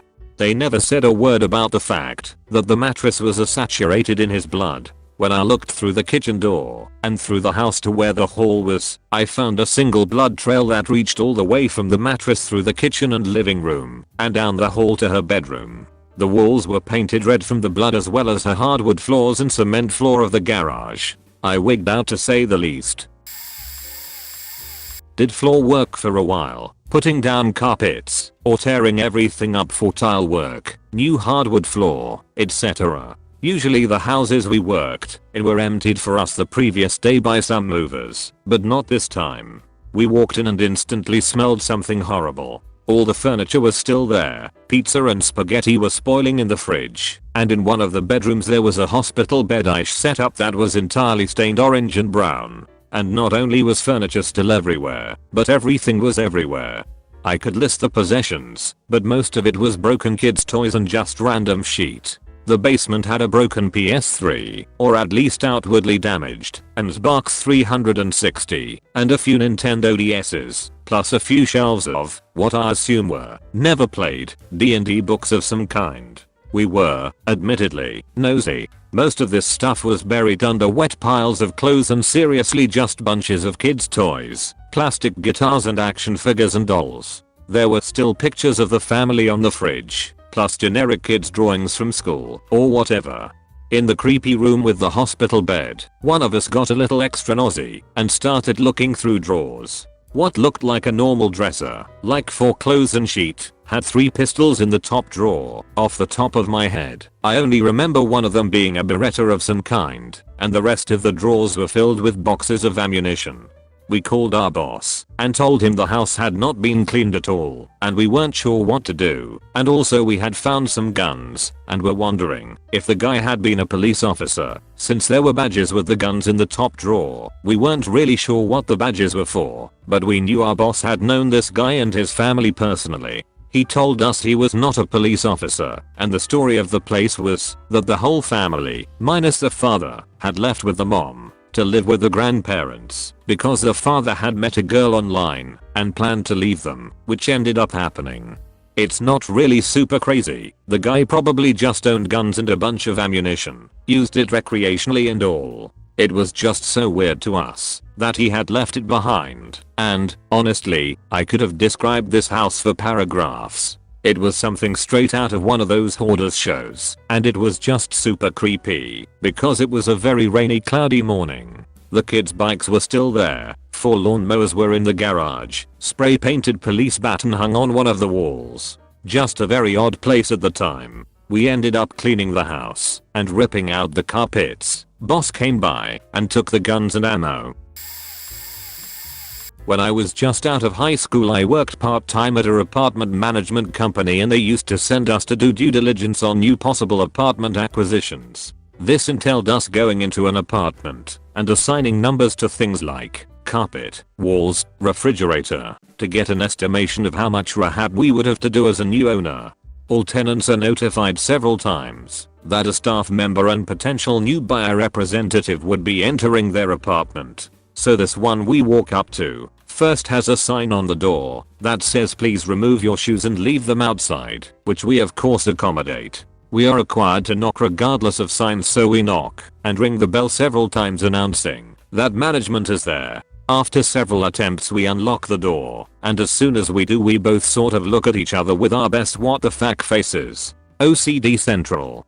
The entire apartment is paths of little white hand towels for us to we could only assume to walk on, all neatly lined up end to end. One path goes to the living room, and through to the kitchen, to the back door, down the hallway to the bathroom, through the master bedroom. Nothing on the walls, no pictures or artwork or anything. No plants, no knickknacks, no photos, one sofa, a TV straight in front of the sofa with a coffee table between, and the furniture is covered in plastic. But the weird part is, not only was everything covered in plastic, on top of the plastic were hundreds of small stacks of paper looked to be plain paper, like typing paper, probably about 2 inches high and a little smaller than a US dollar bill. They were stacked all over the coffee table, the sofa, the TV, the bar counter, the kitchen counters, bathroom counters, bedroom dresser, bedroom bathroom, in the tub. The hall closet had like 3 coats in it, and the bedroom closet had clothes all set in and color coordinated. Shoes lined up at the bottom perfectly. And again, nothing else in the room except a bed, a dresser covered in plastic and stacks of little white paper. And that was the weirdest thing we saw out of like maybe 40 apartments we walked that day. The other teams had other stories, but this was mine. Used to work for a cable company as a help desk rep. We got to go on ride-alongs with the techs occasionally, so we would know what the other half did. So we get our nice group of tickets and head out for the day. Go to a couple of homes, and clear some repair tickets, and do an install. Spend some time helping customers use remotes, program recordings, etc. Pretty chill day, and the tech was awesome. He was really great about making sure that the job was done right and even cleaned up work done by other techs that wasn't as neat and tidy as he liked it. So we in a suburb getting finished helping a business ticket rep fix his issue, and we start heading back to the garage. He hear over the Nextel network a call from a guy saying he got a late drop of a ticket for an install and he needed help with it. We start heading in that direction as it's on the way to the garage, and with 3 or 4 trucks we should be able to knock out this guy's install in like 1/2 an hour. We get to a neighborhood behind a shopping mall that is kinda of sketchy. As we're finding the address from the GPS, we see the standard broke down cars and crap on the front lawns. We pull up near the address at the same time as another tech and start walking down the street to the house. As we get to the address, a tech comes out and stands on the side of his van away from the address. He is dry heaving and spitting. The tech I'm with asks what's up. The tech says it smells bad, man. My guy figures it can be that bad and grabs his belt and ladder and starts around the house to work on the drop from the pole to the house. I grab a roll of coax to start laying out so we can tack it up under the eaves. I start pulling the cable up to the house, and the tech comes back and hold up his hand saying, "Nah man, you don't need to go back there." I look over his shoulder and see that the side of the house, about 20 feet long and 4 to 6 foot wide, is covered in household garbage. Like they just emptied their garbage can on the side of the house. What the fuck? It's then that I catch a whiff of the obligatory couch on the front porch. It smells so strongly of cat piss that I'm gagging 15 feet away. Makes my stomach queasy just thinking about it today. So my tech is stapling the coax around the side of the house. The other tech is drilling and tapping the line into the 2 rooms from the outside wall, and the original tech is pulling boxes to bring inside to install. I start to pick one up, and the first tech says not to bother. We are only going to hook them up and leave. No customer education, no remote programming, nada. He then puts on a full set of coveralls and heads inside. He was inside for like 10 minutes and comes out moving fast. I could smell dog crap and cat piss wafting off of him. He was again on the far side of his van gagging and spitting. Said he got signal to both boxes and it showed signal on both TVs. We're gone. He strips off his coveralls as we start cleaning up leftover cable, tools and putting away the ladders. He asks me to get the ticket signed off, so I grab his clipboard and knock on the door frame. As the old guy opens the door, I get this overwhelming wall of smell of garbage, shit, piss and I don't know what. I explain that we're done, and please sign here. Tell the dude, if you need any help with your remotes, here's the number to call. Get a signature and almost run off the porch. Get back into the van with my tech, and we book it back to the garage. All 3 of the vans pull up in about the same area and we all pile out. My tech says it was one of the worst houses he has ever had to go into, and welcome to cable install. They should get paid 20x what they do. Buddy of mine is a firefighter, and this is one of his favorite/least favorite stories. The glamorous life of a firefighter in this area responds to more medical calls than actual fires, like a 9:1 ratio. Anyway, they get a call about a guy having chest pains. Upon arrival, it's immediate what the situation is. Tequila trash everywhere, nasty bow smell. Then they lay their eyes on 500-pound dude on the couch. After a brief medical exam, the EMTs determine that he needs to go to the hospital for further tests. Now here is the kicker. The guy hasn't moved in 6 months. That's right, 6 months. That means there is 6 months worth of duty and pee just cooking in this couch that is about to be uncovered, like King Tut's tomb. As they start to lift the guy, the couch comes up with him. They try to hold the couch down, but the guy screams in pain when they do. Well, that is certainly odd. So they told my buddy to get in there at ground zero and find out why the couch is hurting this guy. He discovers that the springs of the couch have somehow fused, penetrated, punctured, however you wanna say it, this guy's butt. That's right, he has sat there so long he became one with the couch. My buddy, who was still a rookie, had to get in there with the bolt cutters and start clipping springs so they could take the guy to the hospital. I almost became a firefighter too. I was an exterminator for a couple years. For the most part, I worked in a pretty affluent area, which meant other than during yellow jacket season, I very rarely actually saw any bugs on the job. I had one customer who had me out for a $130 visit because she'd seen a single ant in her basement, and it would be unseemly to guests at some indeterminate time in the future for her to have ants. These were the people I dealt with on a daily basis. That all came later though. This story is about one of the early days of my training. I was shadowing one of the senior technicians while I learned the ropes, and his territory was less affluent than mine would turn out to be. On this particular day, he was going to train me on how to deal with roaches. Sidebar: dealing with roaches as a pest control technician is shockingly easy. There's a tube of paste, looks like a tube of toothpaste, smells like rotting garbage, but only if you get right up on it. You squeeze the paste in small amounts in places near where the roaches are likely to hang out, namely tight cracks in the kitchen. The roaches come and gobble up the paste, then they die. After a few applications, necessary to catch next generations that were still just wee eggs during first applications, roaches are gone. Back to the day in question. The house has roaches. More roaches than I'd ever seen, at work or otherwise. More roaches than you've ever seen. Like, all the roaches. Thousands of them actually visible. There was no place where they were likely to hang out. They were just literally faking everywhere. The kitchen was obviously the worst of the lot. Walk into the room, dodging roaches on the floor. Open a drawer, hundreds of them scatter. Open the oven, same deal. Under the sink, roach adjacent. You get the idea. So there are roaches everywhere. The smell is awful. It's like someone fried breadcrumbs in extra virgin olive oil. Lots of breadcrumbs, lots of olive oil. Then when they were done, they threw the oil all over the room, covered every surface in it. That's the smell going on here, with roaches skittering everywhere. So, trying not to breathe or touch anything, I gingerly apply all of the paste to the various cracks and crevices in the kitchen. The roaches are basically taking the paste straight out of my hand. It's a goddamn mess. But that was just the beginning. We moved on to the living room. Now, normally, roaches aren't much of a problem for the living room. Roaches live where there is food.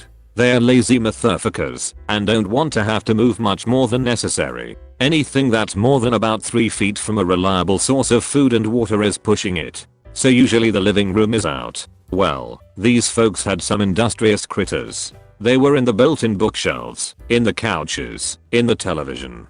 More paste applied onto the bathroom. More of the same. Finally, we are onto the bedroom. Once again, this is a place where roaches really tend not to be, except in the most unsanitary conditions. These were the most unsanitary conditions. In the dressers, under the clothes, in the clothes, roaches. Roaches in the bed. Roaches on the shelves. Roaches just hanging out how do you do in the middle of the floor. It was awful. But the clincher was the spiders. They were the little standard house spiders you see around, the ones that spin the little cobwebs in the corners. Ones you wouldn't think twice about smashing with a tissue or a square of toilet paper. except they had an unlimited food supply. And these were some greedy moth-faking spiders, let me tell you. They had so much food to eat, roaches, anyone, that they had ballooned in size. Their abdomens, usually smaller than a pencil eraser, were bigger than golf balls. Their legs were long and distended.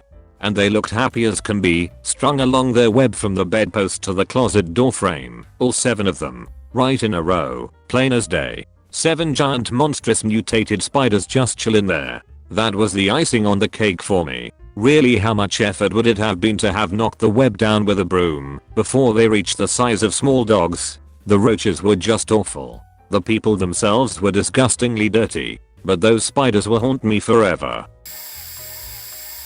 I worked for a rent-to-own company in the suburbs of a major city 5 years ago. Sheet I see ain't best for last.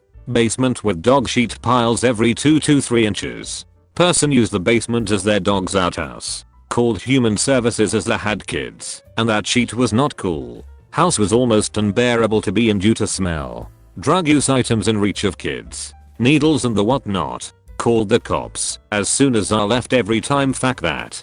Got a call from an apartment complex one of our couches was needing pickup as the owner has passed. I turn up and find out the guy shot his head off on the couch. Brain chunks visible still in the fabric. This was common. You wouldn't believe how many suicide houses we picked up merch from. You get to see how many facts most PDs or even post-death cleaning crews or family don't give about a dead person. One time a guy got robbed and shot. He was a drug dealer. Well, we were sent to grab a large TV he had on rent. Got up to the door to see a open box filled with rags and bags full of blood and bloody cleaning supplies. No one home. Door open for us. Walk in. Massive blood spot at bottom of stairs from the upper flat. So many cockroach infested houses, like nightmare level sheet. Sexy stuff. Lots of weirdos trying to bang. We would get to know customers as we seen them weekly and did in-home repairs and hookups of electronics and whatnot. So a relationship of sorts was built. So many chicks basically making fake service calls just to get me in the house and then make awkward passes. I'm rather dedicated in my relationship, but it was hard at moments to think beyond that moment. Looking back, those chicks just seem sorta lonely. As mentioned, they did appear very attractive, but I think due to work life's unable to perform socially. From strippers to doctors to USPS workers to civil engineers. All of them just didn't know how to engage people socially and clung out to my generally outgoing personality. Pro tip, talk to that girl you think is out of reach. Lots of lonely chicks. Unless you're a creep, then handle your sheet prior then try. Went into a upscale house in a nice area just to see a room of TVs, like 40 or so 19 to 27 inch monitors. All hooked up with Xbox 360s. The thing that makes it weird is that somehow all of this ran off of one single power outlet branched out with power strips. How the fuck did it work? I don't know. Old ladies loved to try to make us eat. We would go deliver something, and if it was a older lady alone she would, 40% slash of the time, try to make us a sandwich. We would start betting on this when we pulled up to the house. Bet you $5 she offers. Well, one time old lady who lost her damn mind made us a lint sandwich, like from the dryer. All the fixings, fresh lettuce and tomato, just lint as the meat. More stories, but I'll end here. I hated that faking job, to the point I finally left and started a new business for myself unrelated to any of it. It wasn't the people so much as the company I worked for. It was garbage. In my time there I was able to meet so many types of people and be all up in their lives in some fashion. It really opened my eyes to what being a human is all about. Shitty people are just shitty people. You can always find a way to be kind to others, no matter how awful your day was. And there is not an excuse for you not to be kind on most days. Sure, money helps relieve stress, but it also makes new stress. It's never ending. So don't let things we possess or want to possess define who we can be on a daily basis. Hug people more, and the world around you will change. Peace and love, brother, or something. Wow, it's finally my time to shine. I can't believe my shitty job finally became useful for fake internet points. I work for an estate sale company. So what we do is get a house, clean out all the garbage, and put everything else for sale. There is 3 types of houses. The first is the most common. Someone passed away and left the house to a relative that just wants to sell everything. The second is a rich person who moved houses and can't be bothered to move their stuff, so they just leave their stuff and buy new stuff at their new house. The third is just people who downsize to a smaller house and don't have room for all their stuff. The first one is really 90% of the houses we get. I'll start off by saying that old people are faking like rabbits. So many homes I've been through are from old people that passed away. 9/10 times there's a drawer full of sex toys, magazine cutouts of sex tips, and occasionally condoms when there was an old bachelor who lived in the house. What I'm trying to say is that grandma is horny as fuck. Sorry. Second thing. Dead pets. Dead pets everywhere. The problem is that usually these houses don't go through the estate sale process until 4 to 6 months after the person died, so a pet will get left there locked in the house.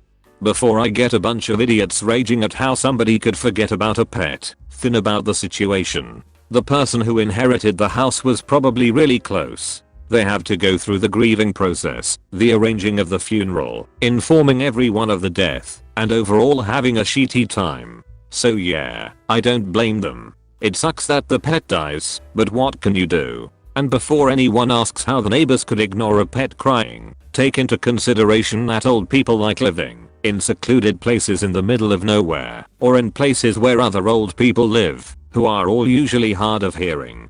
Not only that, but the dead pet usually stinks up the house and leaves feces everywhere. We call animal control of course, but we still have to clean the rest of the mess. There's even more what the fuck shit in these houses, but these are the most common.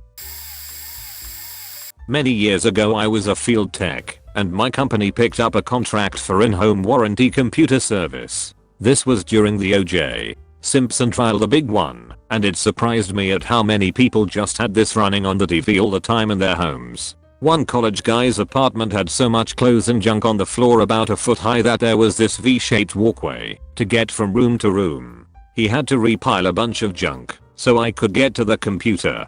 One lady had like 3 big birds, parrot/macaw/whatevs, and smoked a lot. The inside of her PC was caked with cigarette soot and bird feathers. Actually a lot of smokers had power supply failures, and the says were gross.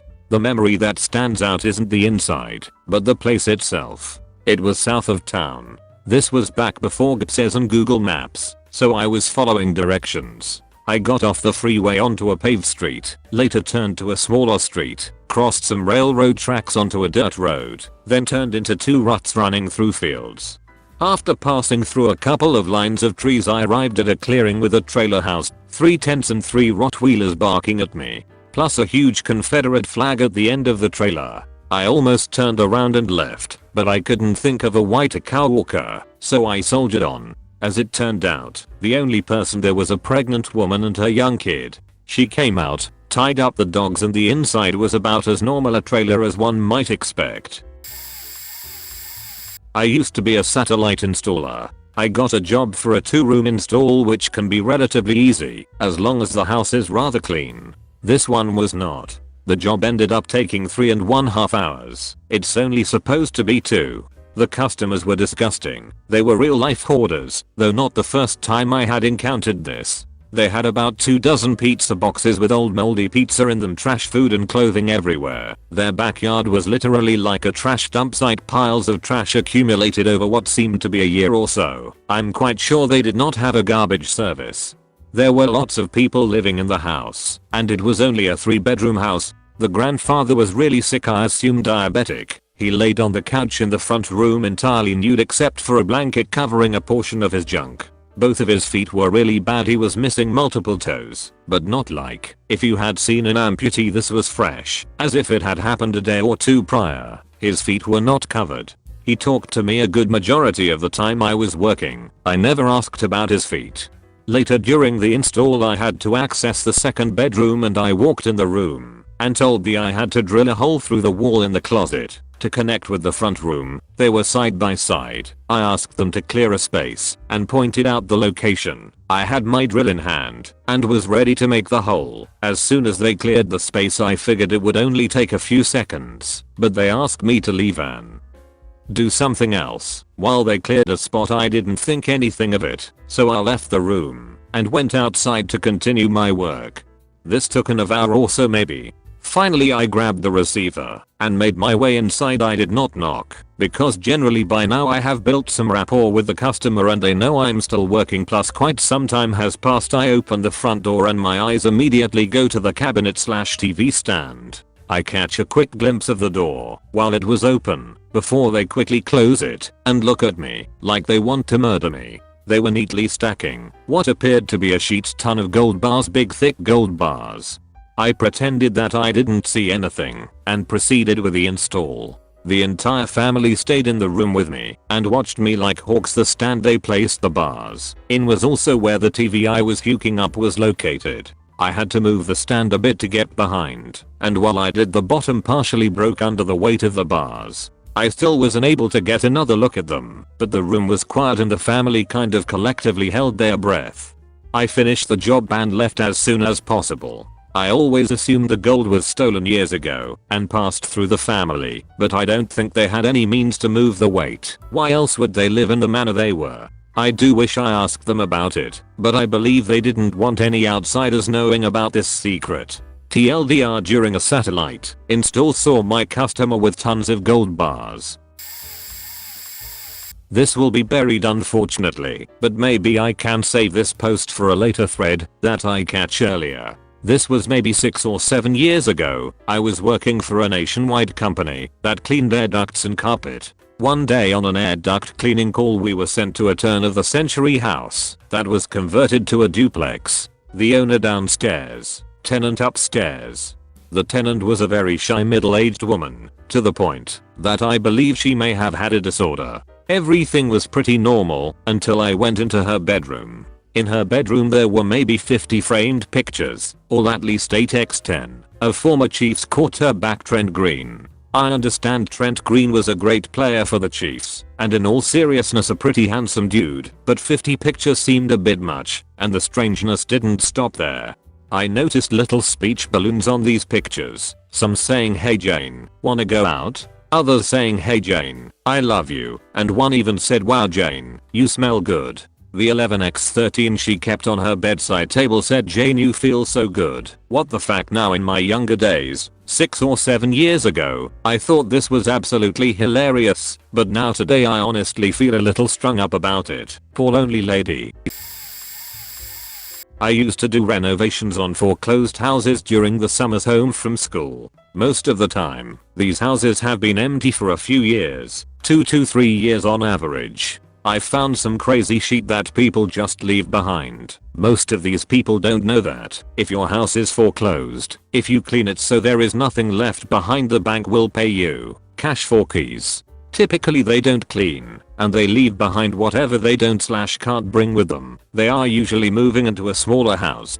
Things I've found: dead cats, dildos, jewelry, antique sterling silver, 1800s Kirk & Sons 80-piece set. Sold it for about $1,100. Big muff pie guitar pedal, supposed to be pretty rare, Soviet built. Sold for $350. Animal carcass. Found a rotting deer in a meat locker in this guy's house. Opened it up. Worst smell I've ever experienced. I'm getting nauseous thinking about it. Condoms, Mexican copy of Led Zeppelin 1. Still have that. It's in English. Lots of furniture. My apt is furnished with some amazing furniture. I have an antique solid wood sleigh bed. It's beautiful. Antique Coke machine. Sold. $2,000. Bongs and pipes. Usually hidden. I'm assuming people forget where they hid their stash. Playboys. Every issue from 74-89. It's like master baiting in a time machine. With lots of hair. Gold plated serving tray. I use it as a rolling tray. Pretty baller. Guns, homeless people, the list goes on. After doing it for about 5 years I've found some crazy shit. I'm a mover, so I'm all up in someone's house every day 6 days a week. There was one customer about 2 months ago we had who was weird in general. Very polite and nice, but also gave off this kind of serial killer vibe. Anyways, it's time to offload his furniture into his new place. We are halfway done when he decides that his new place is too small for all the stuff, so about a quarter of it left. Had to go to his mother's house down the road and into her basement. So we get to his mother's house. Looks nice and big on the outside. Inside wasn't too bad, but it carried that old people smell pretty good.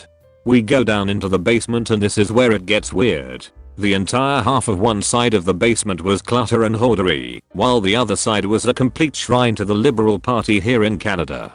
Old election posters going back to the 80s and recent ones covered the floor, walls, and ceiling. There were Liberal flags hanging from the ceiling, and a 4-foot tall pile of those lawn signs with the wood posts. In the middle of the room, this is what was eerie, was just a pretty degraded looking lawn chair and a bird cage.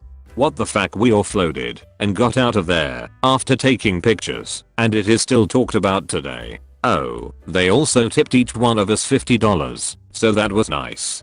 TLDR, guy's mother had a basement shrine to the Canadian Liberal Party that looked like it was capable of summoning the past dead Liberal Party members. Edit, op delivers, http imga.com/zu0vplaceM. I forgot about the rocking horse too. I worked as a freelance computer tech during college to make extra money and would be called to people's homes and offices for all sorts of pebcac nonsense. A fellow calls me who says he can't find one of his computers at his home and would like some help. It's immensely bizarre to me, but given the usual crazy shit I dealt with, I decided to follow through. When I walk in the door you can barely hear anything, and even in the middle of winter it feels like I'd suddenly arrived in Florida. This guy has multiple racks of servers, flashing network switches sitting everywhere, and literally faking walls of desktop towers along the edges of rooms. I'd heard tales of spaghetti regaled by in the field network technicians before, but this fellow's floor was a fire hazard waiting to happen. By all rights, there's not a residential breaker box in existence that should powered all this, and yet there it was. Not to mention, I wasn't even aware a Beowulf cluster could support so many connections. A nice enough fellow, he leads me to a terminal in what I think was his kitchen, sets me up with a user account, and tells me he can ping the machine. It responds to SSH and everything, but he doesn't physically know where it is, and one of the drives is down. We set the terminal to ping endlessly, and after hours of unplugging network cables finally find it somewhere in his basement. Guy was insanely grateful, and handed me a wad of Benjamins to show it. I'm a clockmaker and often get calls to go set up and service grandfather clocks. Went to the house of an elderly woman here in Maine. Very pleasant lady, filled with energy and sharp as a tack with a very quick wit about her. I figured she was probably in her 80s. Later she tells me her birthday is in a couple of weeks and this is her present to herself. She tells me it will be her 103rd birthday. Totally blew me away. In my line of work, roughly 75% of my customers are seniors. I see many that make it into their 90s, but rarely into their 100s. 99% of people her age either have significant physical or mental issues. Sadly, because so many of my customers are old, many of them pass away between 5 to 15 years of first meeting them. So I keep an eye on the obituaries. I found hers about 6 months after visiting her. Sure enough, she was 103, like she said, pretty cool. Once visited a retirement home I do lots of work in. Ended up doing about $200 worth of work for the lady. Very nice lady, but she seemed confused at times. Often repeating questions. Telltale signs of dementia or Alzheimer's. So she writes me a check for $2,000 instead. I tell her she's overpaid me, so I offer to write the check for her and have her sign it. She agreed. After collecting the proper amount I talked to the front desk and explained to them what happened and that they should get in touch with the family and let them know. This kind of thing often bums me out. Hate seeing this sort of thing happen to people, someone's parent, grandparent, etc. Not sure about crazy, but sure as hell left a burning mark in my brain. I was about 19 over 20 and just started my social year. Back in the day you could refuse to go to the army and instead had to take on a social year in Germany. So I'm 3 weeks in, after spending the time in a hospice, where I had to vacuum out the phlegm of a dying lady. No joke, I watched her turning blue, and she fell asleep. As you can imagine, I was relieved to be out of that place. My second job was to do home visits, usually cooking, cleaning, and taking care of the elderly and disabled. What happened on that one day makes me still shiver. I remember it was a Tuesday and Monday was a bank holiday, which meant nobody had visited this person for 3 days. She was about 85, 100% alcoholic, addicted to pills, and smoked like a chimney. She kinda did not give a shit about life no more. Talking about shit, so I walk into her apartment block and I can smell something rather bad. I thought there was dog shit in the entrance, so I ignored it and made my way to her apartment. However, the smell became worse, and so did my fear that it can only be her place. As I opened the door, a warm breeze of 3-day-old shit hit my face. She was basically drinking 3 days straight, not caring about toilet issues. I was used to washing a female body. I'm male, and I have seen some disgusting stuff, but this was something else. Her adult diaper was so full with excrement that it was overflowing. I mean, her breasts were covered. To be honest, I don't remember exactly what my first reaction was, but I remember calling my colleague. She seemed rather content, or pissed, with the whole situation. She must have passed out a few times judging by cigarette burns in her blanket. We stripped her in the bathtub and hosed her down, the smell and sight almost being unbearable. I threw up twice during the process. After we cleaned the entire place, cooked her lunch, and combed her hair, we said bye. She just nodded and lit up a cigarette. We had a case where both parents had been seen hitting their 2 children, 1 boy and 1 girl. Normally this would be a low-end case for our team, albeit not a great situation. Chastising your child isn't the worst thing I'd seen. Basically, we needed to enter their house to take a look round, ask the children in private a few questions, then speak to the parents whilst accompanied with a police officer. I decided to check the house and speak to the children before the police officer arrived, so I got to work. After looking through every room, there was one that was locked, the supposed ensuite toilet to the master bedroom. I asked them to unlock it, but they refused. Took a good 15 minutes of persuasion to let me enter the room, by which time the mother had burst into tears, usually a telltale sign they've done something wrong. After they'd unlocked the door, the most pungent odor got blown into my face, a smell of feces, urine and menstrual excretion. They had locked their daughter up inside this room for the past 14 years. She had hit puberty and couldn't speak a word. Bastards. Source: I'm 20-year-old social worker within high sensitivity child abuse department. OHH, I have a good one. This didn't happen to me directly, but I sure heard about it. The prequel to all this is my co-workers decided to pull a prank on me by putting a Judy female blow-up doll in my car. I didn't see until I got to my car and I didn't feel like opening the building again. So I took it home, and since I didn't want it sitting in my car, I took it into my house. It ended up in the closet, where I forgot about.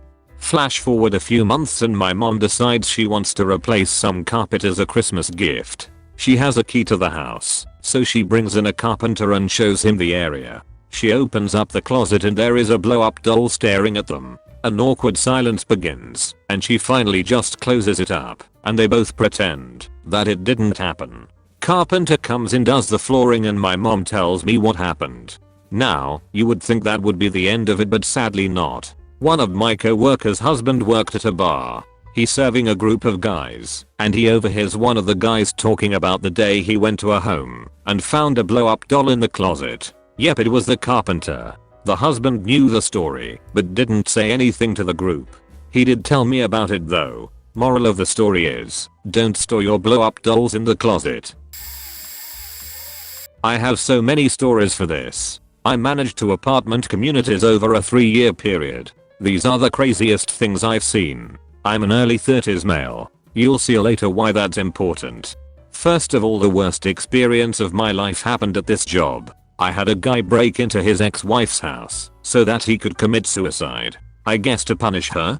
He didn't know, but she was out of town for 2 weeks. The downstairs neighbors reported the smell, and I had to be the one to open the door to that scene. It is something I will never forget. I called the police, of course, and they took it from there, but the smell you never get out of your mind. The lady was completely traumatized. She moved 4 days later. I still think about her sometimes. She was such a nice person. Next is the 6 college girls that always partied and weren't too fond of wearing clothing. About once a month I would get a call from their neighbors, and I would go break up the party. I always looked forward to those nights. Point 6 drunk / buzzed girls running around nearly, if not totally naked, is something to witness. They were always really cool about it and knew I was just doing my job. I couldn't bring myself to evict them though. Next is the bed bugs guys. We had this guy that didn't pay his rent for 1 month, so we started the eviction process.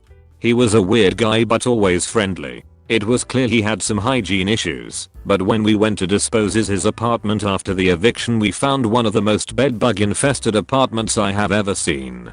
The walls were bleeding. I'm not exaggerating. If you have the stomach, Google it. The worst part is the guy ended up owing us over $10,000 because we got the entire apartment. I've never seen anything like it. Final story. The short skirt commando cross-dresser. I'll leave it at that. This will get buried. I'm an EMT and see, well, a lot. To crazy things. The not so bad. Had to go into a house to help a frail old lady. Meanwhile her grandson, young adult age, couldn't be bothered to give 2 sheets about anything going on because he was trimming his weed plants while taking a toke on a joint in the living room. We had to ask him if he could hold off on smoking anymore until we had grandma packaged on our gurney several times. The really awful. I was working on our wheelchair transport side one day and had picked up a rather obese guy, probably close to 400 lbs. He was pulling out a tablet as I finished securing his electric wheelchair and I didn't think much of it. We had about a 40-minute drive ahead of us to get him home. I plugged his address into our GPS and set out. Not 5 minutes in do I hear loud moaning and flesh smacking flesh. I look in my rear view thinking homeboy was having a medical issue. Instead I see this guy wearing headphones, obviously not plugged in, though he clearly thought they were, with the biggest creeper smile on his greasy face. He was watching Bourne the entire ride. He didn't hear me the 5 times I asked him to try plugging in his headphones. To make that ride even more uncomfortable than it already was, he told me I was a cute little thing when I dropped him off. A couple years back, I worked as a mover. We had to help move these people out of their huge 3-story house. Lots of rooms, 2 living rooms, etc. You could tell they were a rich family. We had most of the stuff cleared out, except from the basement. So while the rest of my co-workers finished clearing out the other floors, I decided to go see what I could grab from the basement. It wasn't some old dirty basement filled with cobwebs. It was finished, clean, and cozy. Had a fireplace, a nice couch, etc. Well, as I was checking out the various rooms in the basement, I peeked into one of the bedroom's closets, only to see a small trapdoor with a ladder leading into it. So, as the curious young adult I was, I climbed into it. I was extremely terrified about what might be down there, yet extremely thrilled at the same time. I mean, what could be in a hidden room that isn't exciting? I climbed down the ladder and turned on the light, since it was quite dark. It was once again clean and cozy. Nothing down there at all this time though. It was just an empty small office type of room. There were some holes in the walls from screws, but I couldn't really tell what was on the walls previously. Also, some Ethernet ports on the walls implying that the owner had used a computer down there. To this day, I still have no idea what the room was used for and why the owner had it. I can only assume it was some sort of secret office for the owner. Maybe a safe room. I don't know, but it sure makes me wonder. Architect here. We do all our own surveying for home extension works and such. Most houses are completely normal. Having said that, the weird ones are really weird. One house we went to, our boss gave us a heads up that if you can't see the walls to measure, you'll have to make an educated guess. Walk into the house, realize it is a hoard. Floor to ceiling newspapers, books, toys, etc. This house was absolutely gigantic, and every inch was covered in rubbish. We literally had to go and get our site gear, including hard hats, boots, respirators and high-vis vests just in case. We smelled like mastibus for the rest of the day. Another one, the house was completely normal until we went into the garage, where there was a shrine to Bob Marley complete with weed grinders and probably about half a kilo of weed strewn across the place. Possibly the weirdest one was a early 30s lady who kept giving me and my colleague dirty looks and then went upstairs to tidy up. She came down a bit flustered, and when we went upstairs there was a very distinct sex smell and dildos and vibrators left in plain sight. I still maintain they were left there deliberately. For the record, I love my job, except when I don't. I worked as a gas meter reader one summer. Most of the time gas meters are located at the side, front or back of the house outside, but every so often I would run into some houses or businesses that had their meters inside. So protocol was to knock on the door, walk in, take down the number and get out of there. Most of the times it was pretty uneventful, and usually people knew who I was and why I was there, so they would lead me to their basement, where the gas meter was. But, nearly 1 month into the job and things are going well. Going into strangers' homes isn't really ideal, but I got over it, whatever. Anyway, I come up to a relatively run-down townhouse halfway through my route one day, knock and wait. Delayed answer, but finally this 50-year-old woman, in her bra and thong, answers the door without any regard to who may be there. As my eyes are now scorched by the sight, I quickly tell her I'm there to read the gas meter. She invites me in. Before heading downstairs, she first offers me a drink. Yes, an alcoholic drink. At 10 in the morning, I politely decline and just say I have a lot of houses to get to, so I shouldn't spend too much time chatting. She understands and brings me downstairs. As we get downstairs, she goes into almost every room possible looking for the gas meter. Clearly she's been on the liquor since early morning. As we come into one last room, she opens it up, and I'm greeted with who I assumed was her daughter and boyfriend having sex in the bed. She instantly yells at us to get out, and to add to my already scarred experience, I run up the stairs and move on to the next house. I tell my boss about it, and he said no one had experienced something like that, and there were some guys doing the job for over 20 years. TLDR, I was a gas meter reader one summer. A month or so into job and old half-naked woman answers door. Go down to basement, find daughter having sex. I was in a very wealthy neighborhood in MA. The property was the only house in the center of a cul-de-sac. My job required me to measure the home. It was a 4,000 square foot ranch, which is almost unheard of in this part of the country. The homeowner greeted me and a colleague at the door. She was absolutely stunning. Early 40s, oversized hoodie, dirty looking sweat pants, probably shoeless, hair in a ponytail. I'm only giving these details to get my point across on how effortless beautiful this woman was. She immediately made us feel comfortable, as she was super engaging and spoke on the same level as two blue-collar dudes. Usually in wealthier neighborhoods we are seen as an inconvenience and spoken down to. Now, onto the weird stuff. We enter the home through the mudroom. The only pieces of furniture in the room are 4 of these cheap-looking plastic fold-out tables. There were about 20 plain white masks. The guy I'm with and I share a glance of what the fuck as we follow the new love of my life into her living room. The room we enter was like nothing I've ever seen before, and I'll remember it forever. The living room must have been 1,200 square feet. There were hardwood floors, a vaulted ceiling that had to be 16 feet high, and no furniture. At least, not the type of furniture you would expect to see upon entering a home.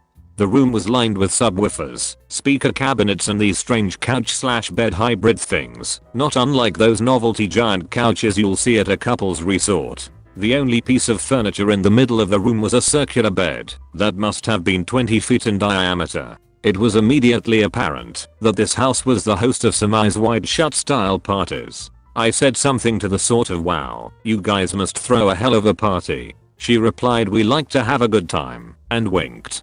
I wish I would have said something cool or even asked what it would take for an invite. But all I could muster up was a cool. To be honest, I was sort of expecting an invite at some point during our visit, seeing as how flirty the homeowner was being with us. My partner and I then went to work and finished up our appointment like business as usual, never to return. TLDR, gorgeous homeowner hosted orgies at her house and had her living room dedicated to it. I've worked with a construction company. Essentially we had to build and furnish a such dungeon that spanned the entire bottom floor for some millionaire who lived in his enormous house by the water. The prerequisites were quite specific. Some kind of velvet on some of the walls, stone on others, shaggy material on others. Mirrored ceilings and walls were designated. A number of vibrating things. Leopard print here and there. We had to install some restraints on some walls and some such machines that I just don't understand at certain fixtures. They put in so many other things that I'm not even aware of. This bottom floor of this mansion was bigger than a lot of people's homes, and it was entirely dedicated to his sexual desires. He had themed rooms too. Edit. Okay, bonus round. My father was an electrician and has 100 stories better than mine. The only one I can remember, it's not even the best, was going into a place that was incredibly filthy. The occupant was rude and snorted out snot from his nose onto the floor of his own residence. My father walked past a human sheet in the corner of the hallway, and to top it all off, a small child emerges from underneath a rubbish pile 20 minutes into the home visit. I used a pizza deliver. After searching for the driveway, which was basically buried in the grass/weeds that haven't been cut in years, I followed it about half a mile into the deep woods to find a dark brown house. I thought I had the wrong address, but I went up and knocked anyway. A woman came to the door and looked like the typical crazy cat lady, grey static Y hair, a long black dress, clearly alone. It was cold out, so she invited me inside. I stepped inside and immediately knew something was wrong. There was a foyer, and every square inch of the walls within sight was covered with plastic dolls. http://ebaymd.com. They were nailed crucifix style, side by side, up and down every single wall. I knew I had to get out of there, but she was off somewhere in the house looking for her wallet. I put the food down, almost turned around without getting paid, and she was suddenly standing right there. She paid for the pizza, gave me a faking $20 tip, and thanked me. We never got a call from her again. This topic is old and winding down, but I'll add my story. I go to Homes and buy furniture, junk, etc. Point to sell. A realtor calls. They need to clean out a house of someone who had recently passed away. No family to speak of, so the contents were all up for grabs. Cool.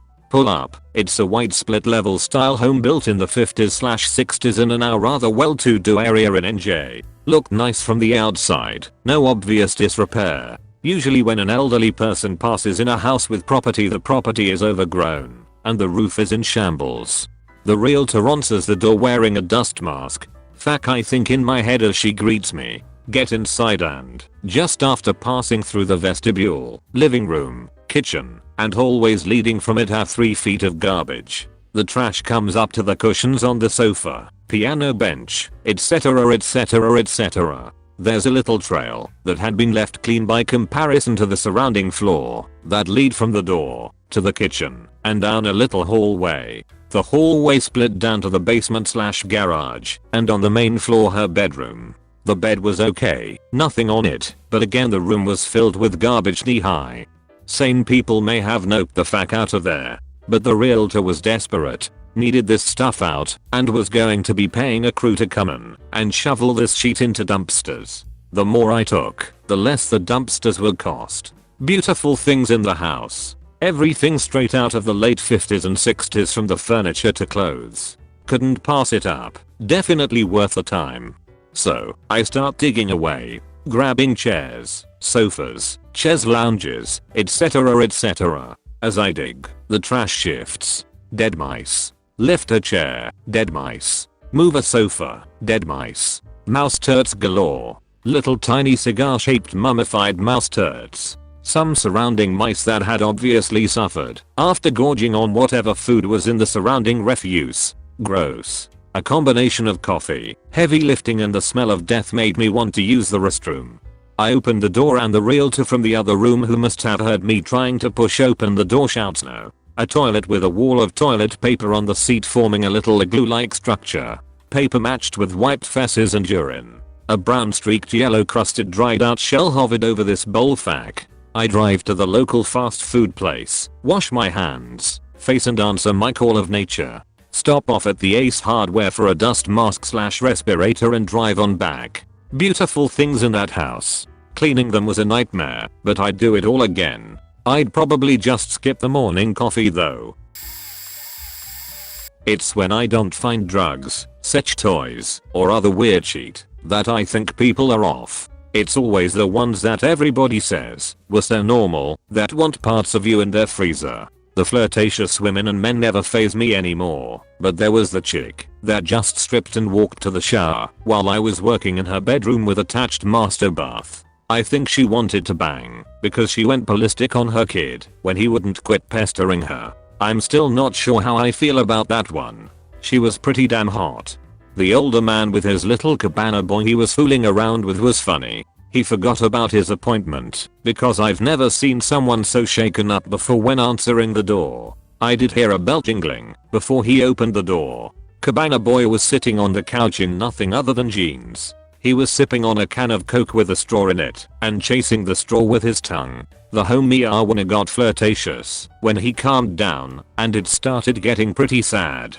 He had a wife and kids and here he was trying to get a gay orgy going in the living room while they were gone. I showed up to another house and I think it was a father and son tripping balls with the giggles. The wife called us and said they would be home. It was like herding cats. There was the couple with an elaborate dungeon that were obviously into femdom. Cool couple. It was way less awkward than the people that accidentally leave underwear out and freak. I think I have drug dealers passing my number around because I get some hood as dudes that don't care what I see. Bricks of weed, trays of pills, passed out people in random places. The usual. I hate dog breeders. Even the humane ones. The guy wearing sap gloves that was visibly red and steaming that had me worried, but I had the flu and was resigned to my fate. He didn't understand that generators need oil, changes like a car, and was convinced I was trying to screw him over. The crazy old dude that showed me the blood pool where he shot an intruder let me blast some cans with his rifle. I had an enema kid fall on me once. It was gross. There's a ton more, but those are the ones that come to mind. Yay. I get to share this. I work at a charity and occasionally go around collecting second-hand furniture. Last Friday was no exception. I was on the collections van and get to this lady's house. Look at the collection sheet and see she is wanting to donate a sofa bed. As I walk over the sofa bed I ask, is it okay to open it up and check for fire labels and the general condition? She says that's fine. I step over, slowly open up the bed, and see a rampant rabbit in the back of the sofa part as the bed opens up. I just turned around and said you have left something in there. Oh my god, she grabs it and scuttles off upstairs going red in the face. I just laugh as silently as possible and carry on looking at the sofa bed. Turns out there were fire labels, but this woman clearly squirts or something. The mattress was faked. I as politely as possible explain that it wouldn't be sellable in the state it was in, but thanked her for thinking of us. Turned around and went to leave, thanked her again, and went on my way. As soon as the door was shut, I couldn't help but have massive grin on my face. This was back in high school, in Champaign, Illinois. I was working as a film developer, and one of the services we offered was camcorder cassettes to VHS transfer. This was before CD and DVD was really a thing. An old lady, think grandma, started coming in with several of camcorder cassettes on almost bi-weekly. I was still a strictly film developer and the boss did the cassettes to VHS transfer. Primarily Bud started teaching me how. Anyways, long story short, the old lady, a very sweet polite woman, comes in one day and drops off a few cassettes. I was just beginning to take the reins on learning how to transfer and color correct, so I asked the boss if he'd like me to give it a go. He paused and said not on this one, it's really weird stuff. So I go back to my developing station and he puts in the cassettes and the stream pops up on the television. It starts with the old lady filming in a big clean bathroom. She's talking though I can't hear anything because it's a dub. She starts showing off her hair and skin. Then after about a few minutes, I kid you not, this creature about 8 feet tall comes into the bathroom with her. I literally felt my heart stop. It looked like an abomination. The lady starts filling close-ups of the skin of this creature. It was white and ridged all over the body. She even stuck the camera in the creature's privates and started petting it there. Still to this day I'm frightened from what I saw. There was definitely something extremely sexual, forbidden and frightening about the whole thing. To this day I still have no idea what I witnessed. My boss had probably serviced footage like this at least 10 times. I never found out what it was and what the hell was going on, but it was the first time I really realized that in each house on every block, behind closed doors and walls exist secrets that will make you shiver. It wouldn't take much for me to get back in touch with that boss. It would be weird for me to bring it up, but maybe sometime I should call him and see if he ever found out what that footage was all about. The old lady stopped coming about 2 weeks after I saw that footage. That's about all I can remember tonight. I just got laid off and I'm on my 4th beer with friends, so this was a little rushed. Ex-alarm technician here. In Chesapeake, Virginia, I was welcomed into a home to do a routine install. The place was small, but looked nice from the outside. Upon entering I realized how mistaken I was. Cigarette butts, trash, dirt, dog shit, dirty clothes and food crusts everywhere. The smell was horrendous. It was hard to breathe. I would liken it to a landfill, but a landfill gets fresh air at least. The cleanest spot in the house was where I had swept up, among many other things, the drywall debris from where I drilled into the wall. Then I get the pups. I ask where the bathroom is and get led toward the back of the house. He says the bathroom was under renovation, so they'd been using an outdoor sheeter. I figure hey, many people rent a honey bucket during this sort of thing, not bad. I was sorely mistaken. I get led to 2 poles in the group with a hula hoop duct taped to the top holding up a shower curtain. He opens it up to reveal a knee-deep hole filled with sheet, a shovel and grocery bag of toilet paper. I'll give you some privacy. He walks away. I step into the enclosed space and muster the nerve to pee into the hole. The idea of taking a sheet long gone. I finished the job and beat feet like no other. It was awful. I'm a home health hospice worker, so I've seen a lot of different homes. Most of them are just messy, with varying levels of animal urine. So I'll tell a happier one. I went into a patient's home for the first time, and it was like the end of September, first part of October. There, in the corner of the family room was a very large artificial Christmas tree, except all of the lights on it were orange. Just orange. I was doing my best to ask the questions I needed to ask my patient and find out how he was doing, but the very large, very orange Christmas tree was sorta distracting. I finally told him that I had to ask about the orange tree and he happily told me that it was his wife's idea and invited me to take a closer look. He stated that it was a holiday tree. The tree was so big and so expensive that the wife couldn't justify hiding it away in the garage most of the year in a box, so she left it up year round and decorated it seasonally. As it was near Halloween, she had put up the orange lights and a bunch of little Halloween trinkets that she had repurposed as Halloween tree ornaments, like a little pumpkin and a scarecrow and stuff. He told me that after New Year's, the tree became a Valentine tree and a leprechaun tree. Unfortunately he passed away soon after, so I never did get the chance to see the other holidays on their tree.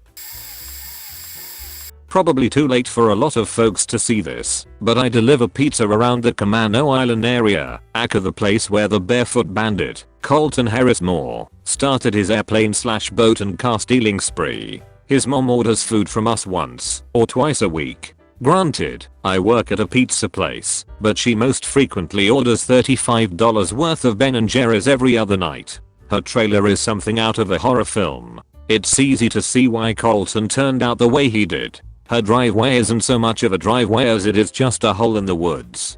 Once you pull up to the trailer, the entire front half has been burned down, and the front door doesn't close all the way. From what I can glimpse inside, it's just a black mold pit with rotten food and dirty clothes and beer cans about knee high. You can smell the rotting food as soon as you open the car door. I think my worst experience going there was about 3 months ago, and this is after going out there 4 years. We had a fairly damaging windstorm that knocked out power to her part of the island for about a week.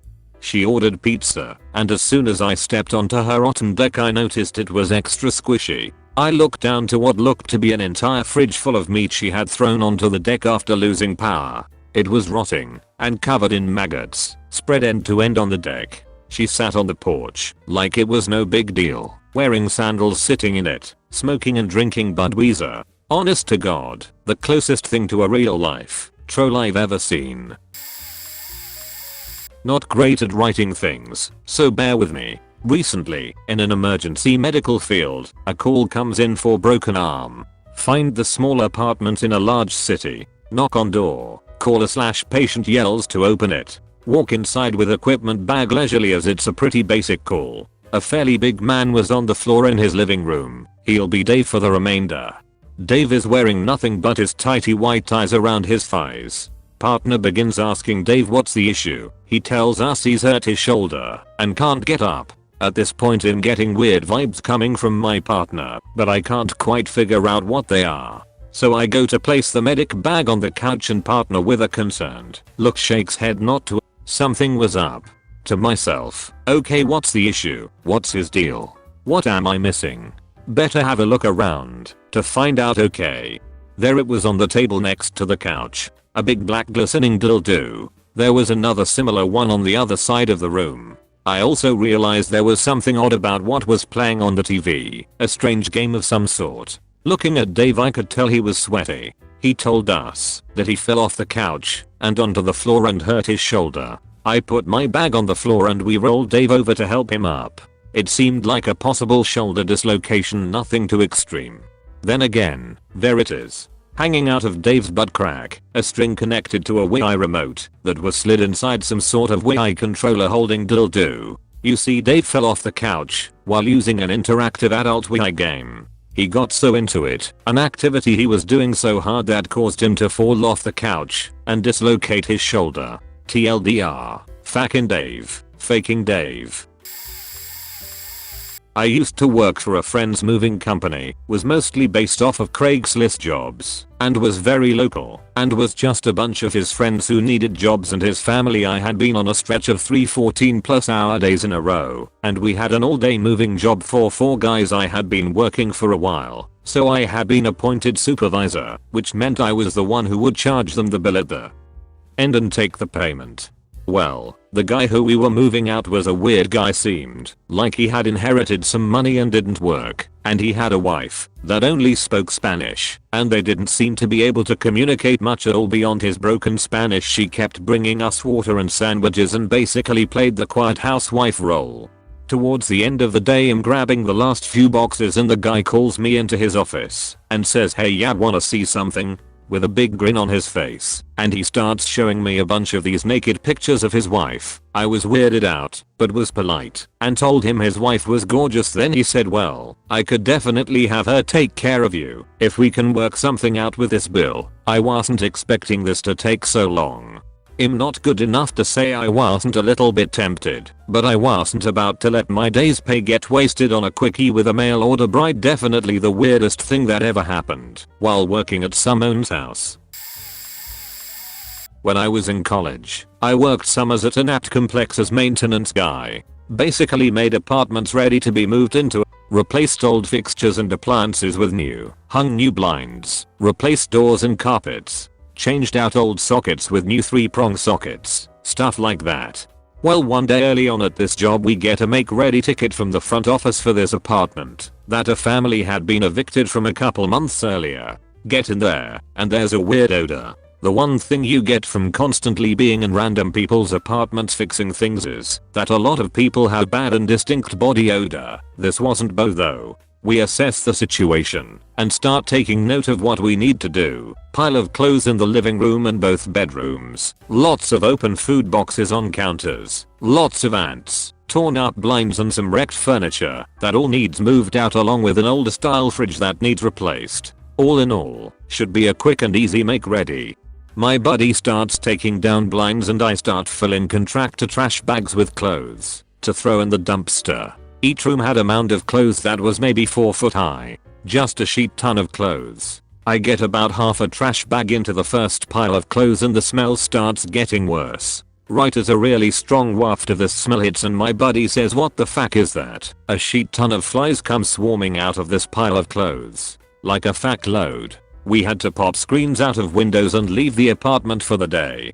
Get back in there the next day and most of the flies had moved out of the apartment. Start backing on this stanker's pile of clothes. Come to find there is a mountain of open dirty diapers full of maggots at the bottom of these clothes. I go running out of this apt again trying not to puke. These fakers, in their spite to somehow fuck over the management company, made these piles of diapers covered in old clothes in all 4 rooms of this apartment. Fuck. This takes us almost a full week of uncovering the piles and letting the place air out along many trips out to the fresh air to retch and almost vomit. After we finally get these sheet mountains cleared up and in the dumpsters, we let this apartment sit with the windows open for another week because it was faking awful working in there. When we come back to this, we are seasoned vets in changing out things that need fixed and replaced and breeze through this apartment in a day with all of its fixes and updates. Last thing to do in this place is move out the old fridge and move in a new one. So we've got about an hour left before we are done for the day and decide to get the new fridge moved up into there. It's a 2nd-story apartment that is in an old army barracks from Fort Des Moines, and then first thing the next day move the old one out. So we struggle this faker up the stairs and around the corners and get it into this apartment. Call it a day and close all the windows or lock it up. We come back first thing the next morning to take out the old fridge and plug in the new one and hand in the work order finished. This is where I lose all faith in people being decent. I slide the fridge out of its cubby, and when I go to unplug it, I notice that it's already unplugged. That's odd. Without a second thought to it, I open the door and all faking hell breaks loose again. Faking flies from biblical times come pouring out of this wretched filth-filled fridge, and I almost pass out from the smell. I go to slam the door shut on the fridge and the door hits my leg and something that smells awful splashes on my leg, and I puke in the kitchen and go running out of the apartment again. This whole 20-second circus act is met with uproarious laughter from my buddy, who's working with me. He's on the floor laughing until he said the smell hit him, and he was quickly out in the grass gagging right next to me. These facts that got evicted decided that the diaper mountain booby traps weren't enough, but that they needed to equip the faking refrigerator as a biological warfare device. When we finally got back into that faking place to open windows and air it out again, I came equipped with a face mask and rubber gloves to keep from smelling that filth with my virgin nostrils. Not even the mask helped, and I swear the smell went through the nitrile gloves and into my hand. I can smell it right now thinking about it.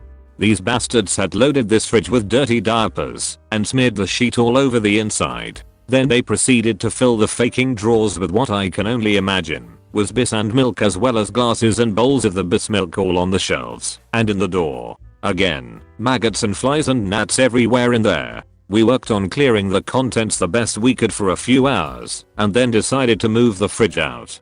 I lost rock paper scissors and got to be the bottom guy on the stairs holding the fridge. This ended as you would expect, with this filth dripping out all over my clothes and ruining my life for a few weeks, while that smell stayed sealed into my nasal cavity. People, if you are getting evicted from an apartment or your house, please just take your lumps like the rest of us. You're not getting back at the management company or the bank. All you're doing is faking up some poor college kid's week that's making $8 an hour trying to fund his binge drinking.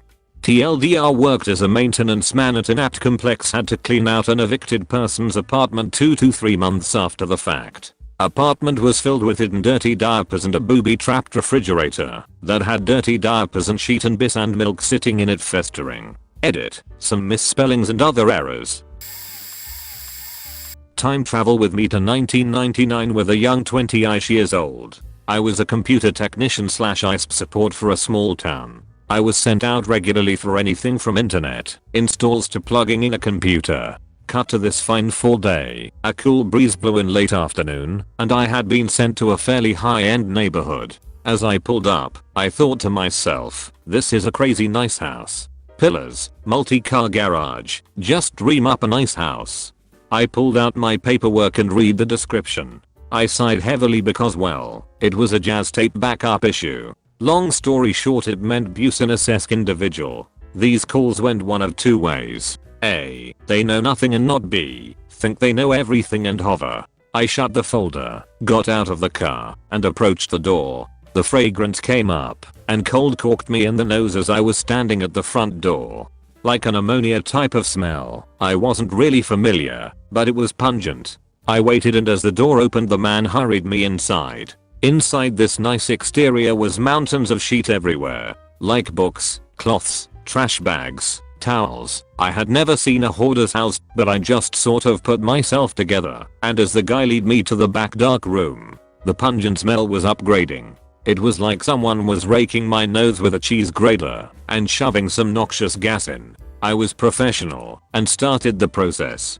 Shortly after getting to the repair, my eyes began to water and itch. As I dived deeper into the issue, the man says sorry about all the cats. His wife just loves cats, but he knows they can be overwhelming. I remembered seeing like 3 cats, but I didn't really think much of it. At this point, I assumed like 4 cats. He then proceeds to tell me about the 21 inside cats they have, and several recently went missing. As I reach down to work on this computer, I take the case off and find dried pools of cat piss and several dead mouse carcasses. It was at this point I put 21 plus hoarder plus THEH together. You see, I'll give you a small break to let you know. I'm allergic to cats. As I continue, things deteriorate and I began trying to move things, and it was getting difficult to breathe. I excused myself, called the office, and basically left the job unfinished and went to the for some shots and massive amounts of Benadryl. TLDR, the smell of cat piss was burned into my nose and brain forever. A mountain of hoarder stuff plus piss and crap from 20 ish cats equals a trip for me. Worked for a major junk removal company in North America. My brother and I got a job about 20 minutes out from our office. We get there to find a very large woman with bed sores.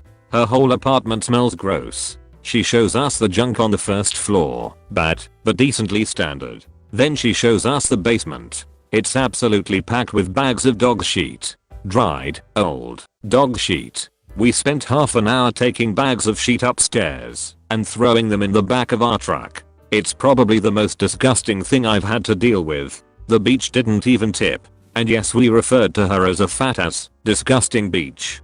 Honestly, fuck her for making us do that. She treated our service as trash removal when we are supposed to pick up things like old clothes, metal, furniture, etc. Another day my coworker and I went to do an estimate at a trailer park. We met an old guy outside of this junky trailer. His son had been arrested and was being evicted, so the junk had to go. We walked as best we could around the place, and it was full on hoarder in there. There was barely room to stand.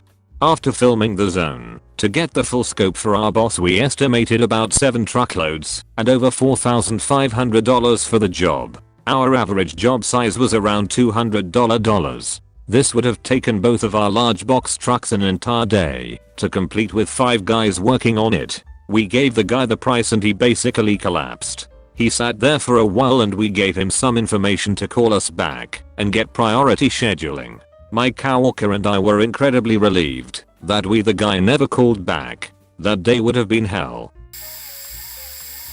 The construction company I worked for in college had one apartment complex we did maintenance for. My boss got a call from the owner saying tenants were complaining about some bugs. We didn't think much of it. People call and complain if they see just one bug, or so we thought. We got to the complex and talked to some people and somehow tracked down the apartment that people thought the bugs were coming from. Needless to say, when we went inside we immediately knew it was bad. Roaches were everywhere. I'm not talking about a few in a closet. I mean they were out on the walls crawling around in broad daylight. Door handles had 4 or 5 on them. We took the cover off an outlet and I swear 20 fell out. Posters on the wall would have 50 behind them. The ceiling fan blades were covered in them and the breaker box had so many you couldn't find breakers. So we called an exterminator because this was clearly more than we could handle, and he said in his 20 years he'd never seen anything even remotely close to it. We replaced a couple doors that the past tenants had punched, but we had to leave one leaned up against a wall overnight because we didn't get to it that day. When we got back in the morning there were hundreds of roaches on the door. They were literally running out of space, so they'd climb onto anything new in the home. Once the tenants had moved and their food source started to run out, they moved to the neighbors. The landlord ended up having to move 8 tenants out and have the entire floor sprayed several times over a 6-week period to get rid of them. I've got a strong stomach and most things don't bother me, but my skin was definitely crawling during that deal.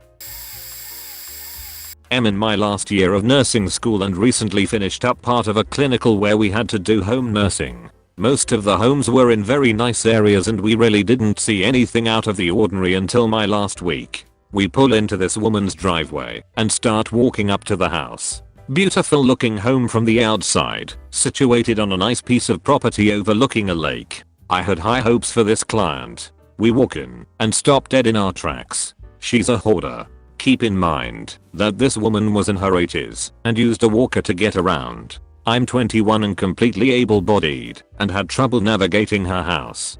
The living room was completely unusable. There was a path from the door to the kitchen table, so we make our way there. But then we notice something. She's not just a hoarder. She's not just a regular, run-of-the-mill TLC hoarder. No, this was more of a mix of hoarding buried alive in my strange addiction.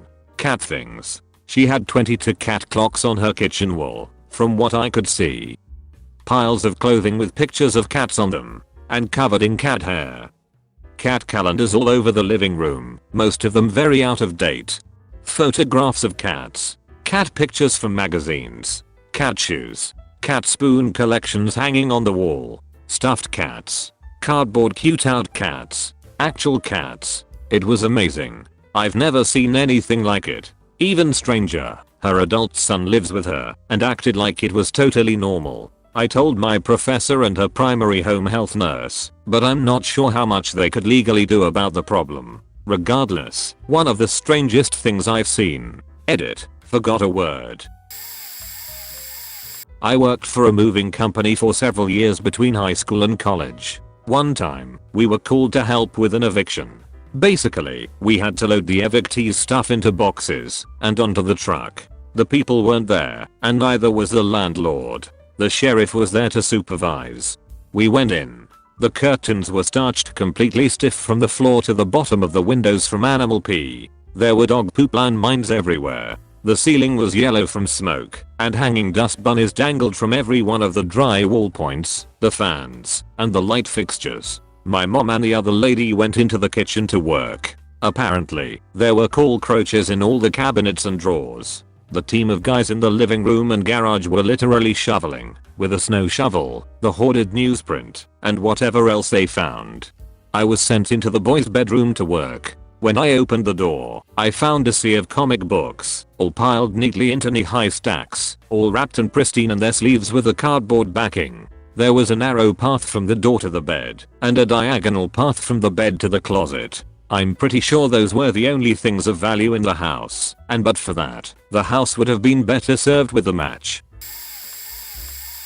Direct tech here. Pretty much 2x a week I meet a hoarder. Once a week I meet someone a bit touchy-feely. Only on one occasion have I been more so freaked out than usual. I met a guy named Charlie who was a bit of a character prior to me even entering his home. It's pretty usual for people to ask me no shoes inside, which is fine. I respect all their requests as I did Charlie's. I also wear those dre-fit shirts under my uniform to cover up my tattoos for professionalism's sake. Charlie asked that I removed that as well, so whatever. Less of a hot Orange County day for me then. So now I'm a little more stripped than usual and Charlie hands me a map of his house. On it was every window, vent, stairway, and door for fire safety or something, I don't know. So I'm walking through the house following the map which he so kindly labeled for which rooms were having the boxes replaced, but I come across a door not on the map. I thought to myself strange and just tucked it away for later. I find the attic to be well lit, ventilated and with fiberglass free insulation. Dream. The multi-switch is right there and in dire need of an update, so as I slide it over to start my wiring it reveals that room which wasn't mapped. I kinda thought to myself whoa, because I could have sworn I saw blood. I crawled around a bit and found the vent for that room and had a peek at it. Inside, I shit you not, was an 8-foot crucified Jesus, complete with flowing blood from the eyes, hands, and feet. All around Jesus were these yoga mat looking things, and it was at that point I said nope, finished up and rolled on out of there, but I still to this day feel like there was something off about the Jesus itself. Sorry for format, this is mobile PPLTLDR given map to home, cross secret door, go full Sam Fisher in attic, find Jesus then nope the fuck out. I used to clean carpets, and one time we went into a backwoods house. It was dilapidated and falling apart on the outside. I figured they would be getting ready to flip it, although cleaning the carpet seemed like a weird first step. The notes said to clean the basement. We went in the front door and the inside was just as bad as the outside. Basically plywood floors everywhere and drywall falling apart. So we started to walk down the stairs and immediately were hit with the smell of cat pee. That seemed like the reason why they wanted the carpets clean, for the cats. But when we walked down to the actual basement room, we turned the corner and saw pretty new carpet and nothing on the floor, except the two long-haired lurched over freaks in the corner staring at us. If you've ever seen the Simpsons episode where Mr. Burns was Howard Hughes, they looked like that. We said hello, and they never responded. They huddled together the whole time and just watched us while we steamed this faker. The whole area was caked in this weird plasticky crunchy stuff, and while we steamed it, the smell just got worse. We did the whole area once, and it was still terrible. Did it again, and no difference. We told them it was futile, and the woman just cried and stood there. The man mumbled something angrily, but we just walked out before things escalated. They had already paid when they placed the appointment, so we just hightailed it out. 95% sure it was a meth lab. We do maintenance on homes, so I see several new houses a day. Guy who used his only toilet as an ashtray. His toilet was overflowing with cigarette butts, which is not the right butt for toilets. Was telling an employee about it who couldn't stop laughing. Then he went quiet and serious, asking where does he poo? Orders are common. One was so intense it took us a day to clear a path into a room so as we could repair a window. We had to hire portable storage placed on the street just to store all her shit from that room as there wasn't any available room elsewhere. We moved everything back and she elected to keep the storage locker so she could collect more junk. I don't know where she got her money from.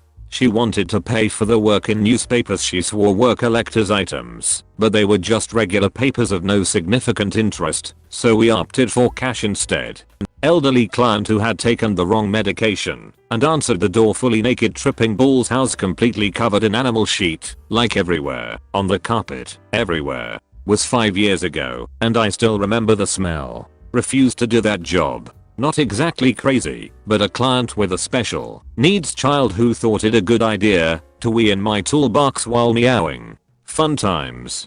We were tiling a bathroom/toilet floor and the client walked in to casually take a sheet while we were in there. Just, no. Client who only had one light bulb and would take it from room to room with her. We had to supply our own bulb as she was using hers. Millionaire client who lived in a mansion with severe roof leaks. It rained more inside than it did outside. Nearly every room was drenched in water with moldy carpet and peeling plaster. I'm talking waterfalls of water down the walls. We were there to fix a tap washer because she was going on holiday and worried the dripping tap might overflow the sink and cause damage should the drain get blocked. I asked if she wanted us to address the roof leaks too, but she declined, saying she was about to launch court action against the ski resorts as it was their snow melting which caused the leaks. I happened to see a letter from her doctor while there and discreetly told him of her deteriorating mental state. Worked in a nursing home with dementia patients and had one run down the hall whooping while pus dropped out onto the carpet. It was awesome. 8. Been lurking Reddit for years and never felt compelled to pipe in until I read this thread. I've done canvassing for political campaigns, cold called for 2 different companies, and delivered pizza for a year, so I've seen my fair share of faked up home scenes and this one takes the cake, hands down. In college my friend was making a short documentary for his film class and he chose me to be the host/lead role because I came up with the idea for the document. It was an exploration of the strictly platonic section on Craigslist. The angle as the host was that I was looking for a new friend and resorting to strictly platonic, so he filmed me putting the ad up and responding to a couple messages. Finally we got someone who was down to actually meet, that wasn't seemingly trying to hook up, smoke weed, or a goon-obsessed racist who wanted to get on camera and talk about how much they wanted to blow all the Muslims off the face of earth. The guy who actually wanted to meet up and was willing to be on camera was a 56-year-old crossdresser. All good, cool. He sent over a pic of him in drag and was like, yay, I need friends too. Okay, all good, cool. Roll with it. So the next day at 2 p.m. my friend and myself drive 20 minutes over to his house, which is one of those modular homes in a really crappy part of town we've never been to. Camera in hand, we walk up to the door, knock tentatively, already pretty creeped out by the scene of garbage and rotten clothing strewn about the yard. The dude comes to the door, and as soon as he opens it, we immediately smell alcohol, heavily. The dude was totally drunk off his ass at 2:30 on a weekday. This is my new friend from Craigslist, and I'm trying to maintain enthusiasm on camera, but damn, this is sketchy. We walk in through the front entryway, which is stacked to the ceiling with moldy magazines and the like. Poor lighting. The house reeked of rotten carrots and mildew. He drunkenly motions for us to sit down on the couch and we oblige. The creepiest faking part, right above the couch there is a Raggedy Ann doll with a noose around its neck hanging on the wall. Poor Raggedy Ann just got lynched in this rotten carrot 56-year-old alcoholic crossdresser's house, and I was afraid we were next. It seemed very deliberately placed. Terrified. He's standing and we are sitting, and he starts babbling on about some random ambiguous stuff that I forgot, but I remember it only served to stoke our terror, especially how he kept mentioning he has a big surprise for us. Before 5 minutes is over, cameras rolling by the way, we are shaking in our boots as he goes back to change into his nurse costume. Yay, crossdresser, it's cool, we are liberal arts students, roll with it bro, BPC. So he comes back and is hamming it up in front of the camera in his nurse outfit, which in hindsight was a funny scene to behold. This drunk 56-year-old man in a nurse costume just enjoying time in the spotlight, but he was still talking about the surprise. He goes back into his room again to get the surprise, and my friend and I were considering booking it out the front door because we were 100% convinced he was gonna come back with an M16 and blow us away. Cause of the Raggedy Ann doll. He comes back, and it turns out the surprise was a 1971 Fender jazz bass.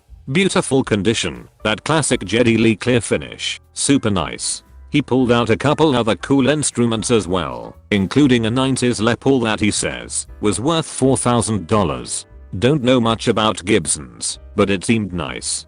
Turns out in my original Craigslist post on Strictly Platonic I mentioned that I like vintage guitars. Pretty nice guy after all. If he wasn't an alcoholic and 56 and into cross-dressing, we might have something in common after all. So yay, turns out he wasn't gonna murder us. We were just kinda freaked out by the squalor, the drunk and slightly aggressive ambiguity, and mainly the noosed up doll on the wall above the couch on which we were sitting. The doc never went online because we felt kinda bad for the dude. He was drunk and didn't kill us. I know, kinda long. Plus probably gonna get buried in the stack here, but it's out there. TLDR, Craigslist Strictly Platonic alcoholic crossdresser has warning signs of psychopath killer. Turns out to be vintage instrument enthusiast. Edit. Added a TLDR. I do granite countertops and our shop has a lot of customers that live out of town. On this particular day we were working pretty late. Our last job was 2 hours from the city and we didn't get there till after supper. The homeowner was a guy in his mid-30s. Nice truck, lots of ATVs and dirt bikes and all that kind of fun stuff. He was doing renovations on his house with his two buddies while him and his wife lived in a motorhome in the driveway. They were all staring at us pretty hard when we got there. I assumed because it was late, but I was nice, and we just wanted to be quick, but do a good job, and he had quite a lot of granite to install. About half an hour in, we are almost done bringing in everything. 2 trucks show up and everyone in the trucks goes into the garage. The homeowner and his friends follow. On my next trip outside to grab some tools I smell something beautiful. They are smoking dope in the garage. Not something uncommon at all where I live, so I don't think much of it. The homeowner comes inside his house and asks me if we are done bringing stuff inside and how long we will be. I say yes, we are done all the heavy lifting and we should be done in an hour and a half. At this point there isn't the tension in the air that there was when we showed up. He seems a lot happier. I wonder why. He asks me and my partner to come in the garage. I agree and follow him outside. There were about 5 guys and a woman in a circle smoking a fat blunt. On the floor inside the garage was a hockey bag filled with pound bags of weed. He asked if I could still do a good job. If I was baked I said I'll do a better job, and he let us join the circle. At the end of the install he gave us 2 bags, probably about a half Oz each, and sent us on our way. Awesome dude. Alright, I sell life insurance for one of the few companies who still do the majority of its business from setting appointments and going to the clients' houses. I've seen all sorts of shit, needles, coke being blown in front of me, domestic abuse, animal cruelty, abusive parents, you name it. The most interesting experience I have to say was probably the most stereotypical angry dad story of all time. So I'm at this old farmhouse, meeting with mom and dad to go over their benefits. Their daughter is in the living room with her bad boy boyfriend, stereotypical POS who smokes and talks back to the dad and daughter and is only in the picture to make daddy mad. Well, I start going over everything and daughter and boyfriend are being loud and won't turn down the TV, so dad asks them to go upstairs. Well, off they go. Now everything is going smoothly until about 10 minutes later we start to hear soft moaning all right there. Do it right there. Oh point god. Dad's eyes start to light up and mom's are darting to his and then mine then to the stairs. This goes on for about a minute as I'm just trying to get through everything and not make this more awkward than it is. Then the house starts wobbling a little. Old farmhouse remember, and we hear fuck me harder, harder, through what sounds like is a pillow attempting to muffle her. At this point, dad is turning beet red from anger and mom is turning red from embarrassment. So I stare dad straight in the eyes and go, you know what, I think there might be a better time in the future to finish this up. Want me to call you tomorrow to reschedule? Yeah, I think that's a good idea. I shake their hands and then pack up my sheet as fast as possible as mom leads me out the back door and gives me an alternate number to call them on. I'm in my car thinking that this is crazy, that this is happening. I start to pull out of the driveway when all of a sudden I hear a loud slam from the front of the house. There's dad standing there with a shotgun in hand, running after his holler boyfriend as he goes into the street holding onto his pants and jacket as he is running down the road in his boxers and shirt. Never will I witness something as hysterical as that in a house for the rest of my life. And this is only my first year on the job. Where to begin? Residential cable technician has some up but more downs. Orders. Decent size house, maybe 2000 plus SQFT. He created walls throughout the house, like a maze, of garbage, clothes, papers, boxes, etc. Living room floor had at least 6 inches of garbage littered everywhere. Walked into living, follow maze to kitchen, and back into living room to troubleshoot the digital box. Dead silent house. I heard a spider race across the wall towards me. Legs span at least 6 inches. I knew real fear at that moment. Pet owners. Hit with a wave of hot garbage / sheet death. Walk into living. Source of stench found. Looked like a month's worth of dog sheet on the carpet. Big piles. Lady didn't care, I was standing there admiring her collection. Ack wasn't working. Roaches. So many roaches. Knock on the outside door. Wind blowing 5 to 10 miles per hour. Smelled only cat urine. Walk in. Customers tells me to watch out for landmines. On the inside. They didn't have dogs, but a lot of cats. Talk to the lady. Roach crawls up the wall 2 feet from us. Lady cares not. Another crawling on the bed next to us. Shows me the modem. Poor lighting has me reaching for the modem without examining. At least 10 roaches whole as other customers. I don't know what's wrong with the box. It just died, lady. So many roaches have sheet on and died on the power supply of this box. Are you serious? Take 2 steps into their home. Already counted 9 roaches. Proceed to do mini dance to prevent them from crawling up your legs. The Bedo maker. Disgusting house that doesn't have a single clean square inch on the carpet, and I'll guess that's ketchup on the ceiling. Lady walks me to the room where the modem is kept. Upon entering, a naked 8-year-old boy freaks and scoots past me against the wall. Doesn't faze mom. My co-worker, Poseidon, assisted him at a fairly large house. He needed to find the split in the attic. Instead, he found a water pipe with his foot. After saying out loud, "Fuck," he found another water pipe. Found the water valve after a good 6 to 7 minutes. 2-story house. Water rained from cabinets, vent, lights, ceiling fans. Came out of the base of the walls. Owners weren't even home. Housekeeper let us in. She laughed the whole time. After all said and done, housekeeper offered us water to drink. No thanks, we had a few hundred gallons already. Last I heard, the bill was about $60,000. So many more stories. Enjoy.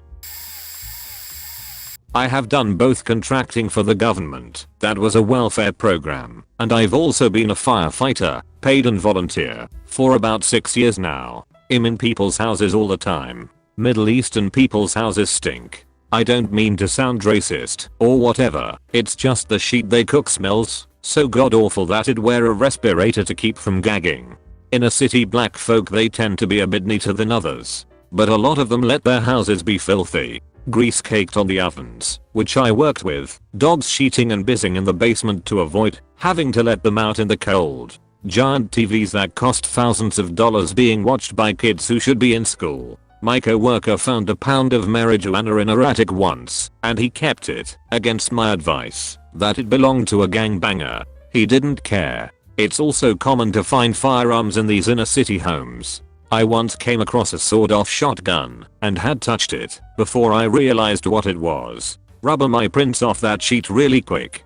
No time for that. One house I was at, the lady had 2 brand new Escalades in the driveway, but when I went inside her house she had no drywall, only studs. Can't believe people live like that. Other older lady's house I was at had bullet holes in her attic windows from the neighborhood hoodlums. The best story in the hood was when a guy, customer's neighbor, asked to borrow my cleaning spray to take care of a bee's nest. I watched this moron take bleach water in a spray bottle and spray the sheet out of a hornet's nest. Needless to say, it didn't end well for him. Redneck crowd. This one guy's apartment I was in was completely filled with beer cans, cigarette butts and guns. And I mean filled. Guns lined the wall. Guns in every single room. In total there were probably 25 guns just laying around. The empty beer cans were worse. Every table, chair, and piece of furniture had an empty bush can. He must have had hundreds of dollars of cans. Disgusting. Even filled the bathtub with empties. He drank beer while he sheet too because they were all over the bathroom floor. And the cherry on top was the smell. Decades of hourly cigarette usage made the walls puke yellow from the smoke. The ceiling was brown. I have no idea how you can live.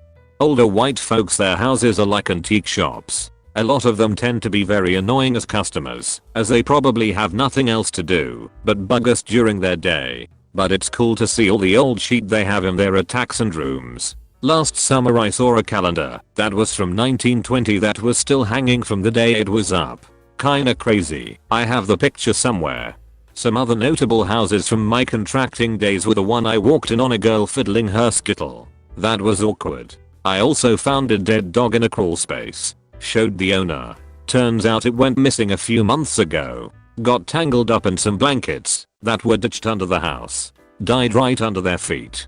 As a firefighter I had to respond to a woman who called for EMS. Went inside and figured out quickly she didn't really need anything. She called for some company, pretty common for older folks to do. I went inside and this 70-something-year-old grandma shows me around. Everything inside is Elvis sheet, Elvis blankets, pillows, pictures, bags, hats, couches, chairs, albums. Anything you could think of, she had with Elvis's face on it.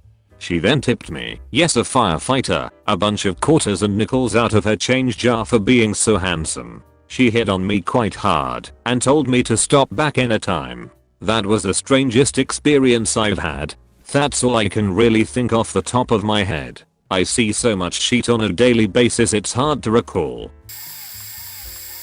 TLDR, chronic mental illness can make you seriously neglect your cleanliness and your home. So I do supported community living with chronically mentally ill people. Oh, the stories. One of my clients was living in a home that was so dirty and disgusting. After the first visit I wore a ventilator mask and painting clothes. The smell stays with you all day. So this woman is chain smoking in this dilapidated home with pets and literally about half an inch of dust on almost every surface. Most of the walls were rotted through. The drywall was gone. Most of the areas that were high traffic for her and her dogs were worn down to the subfloor.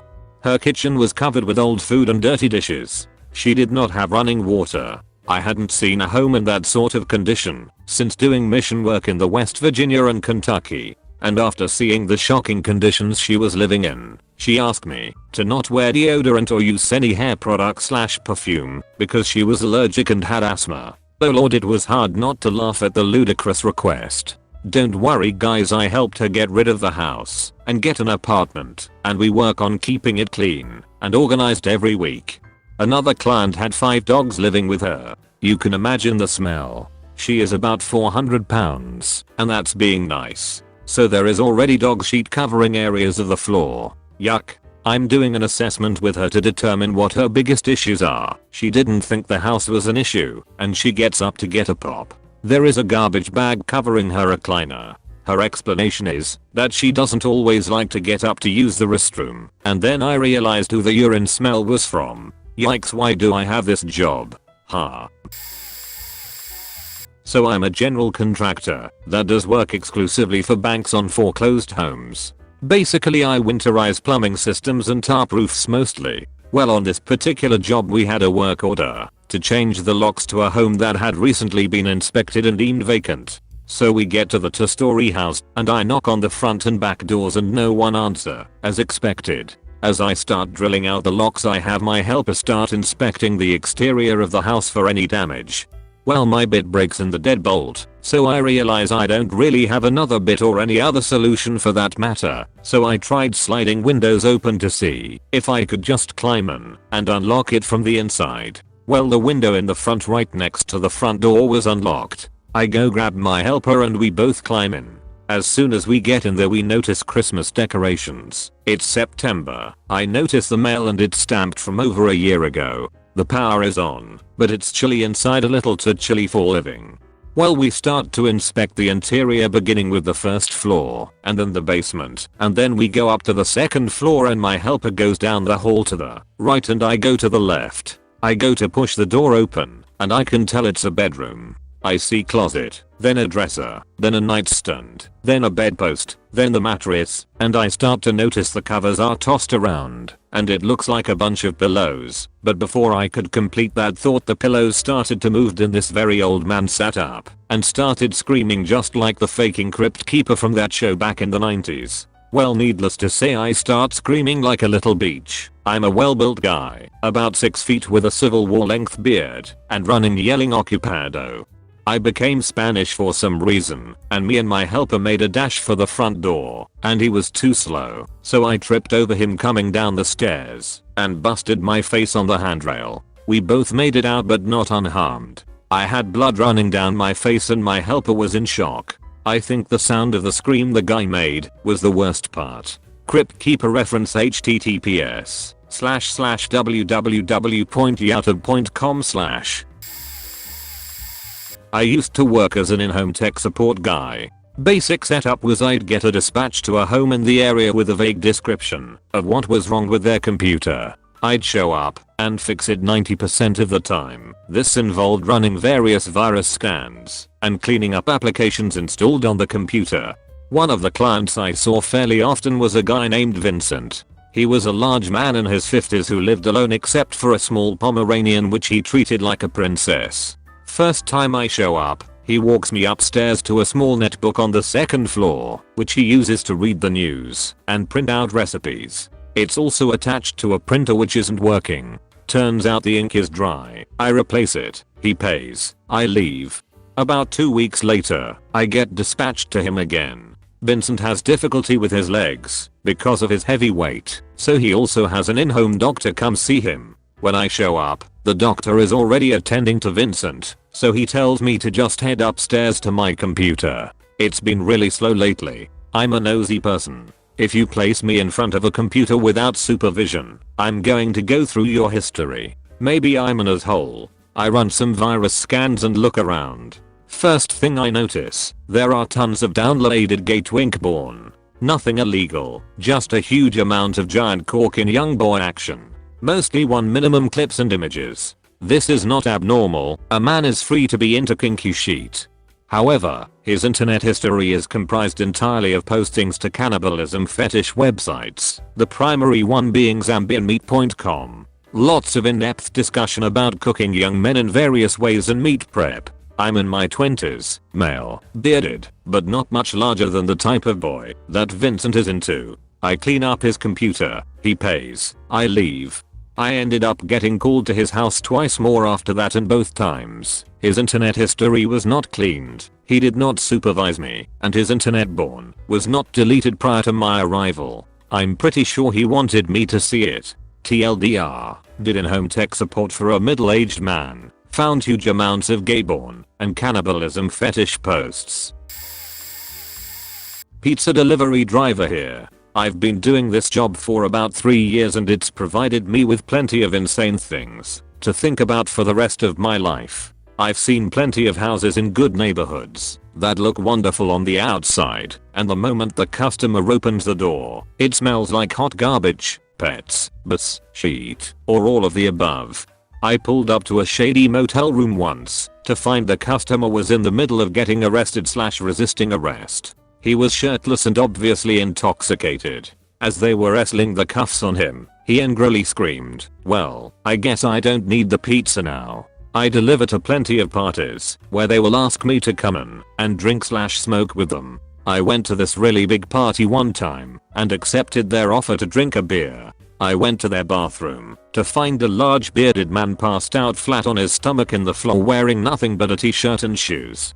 Knocked on a customer's door late one night. A very drunk man opened the door and proceeded to fall out, landing directly on his face. I used to frequently deliver to a couple of men who would rent out motel rooms in the area to, I assume, meet up and bang. One of them is a young chubby neckbeard and the other is quite old. The old dude is faking ripped though, because he's opened the door a few times wearing a pink nightie, man thong, and a blonde wig complete with lipstick and eye makeup.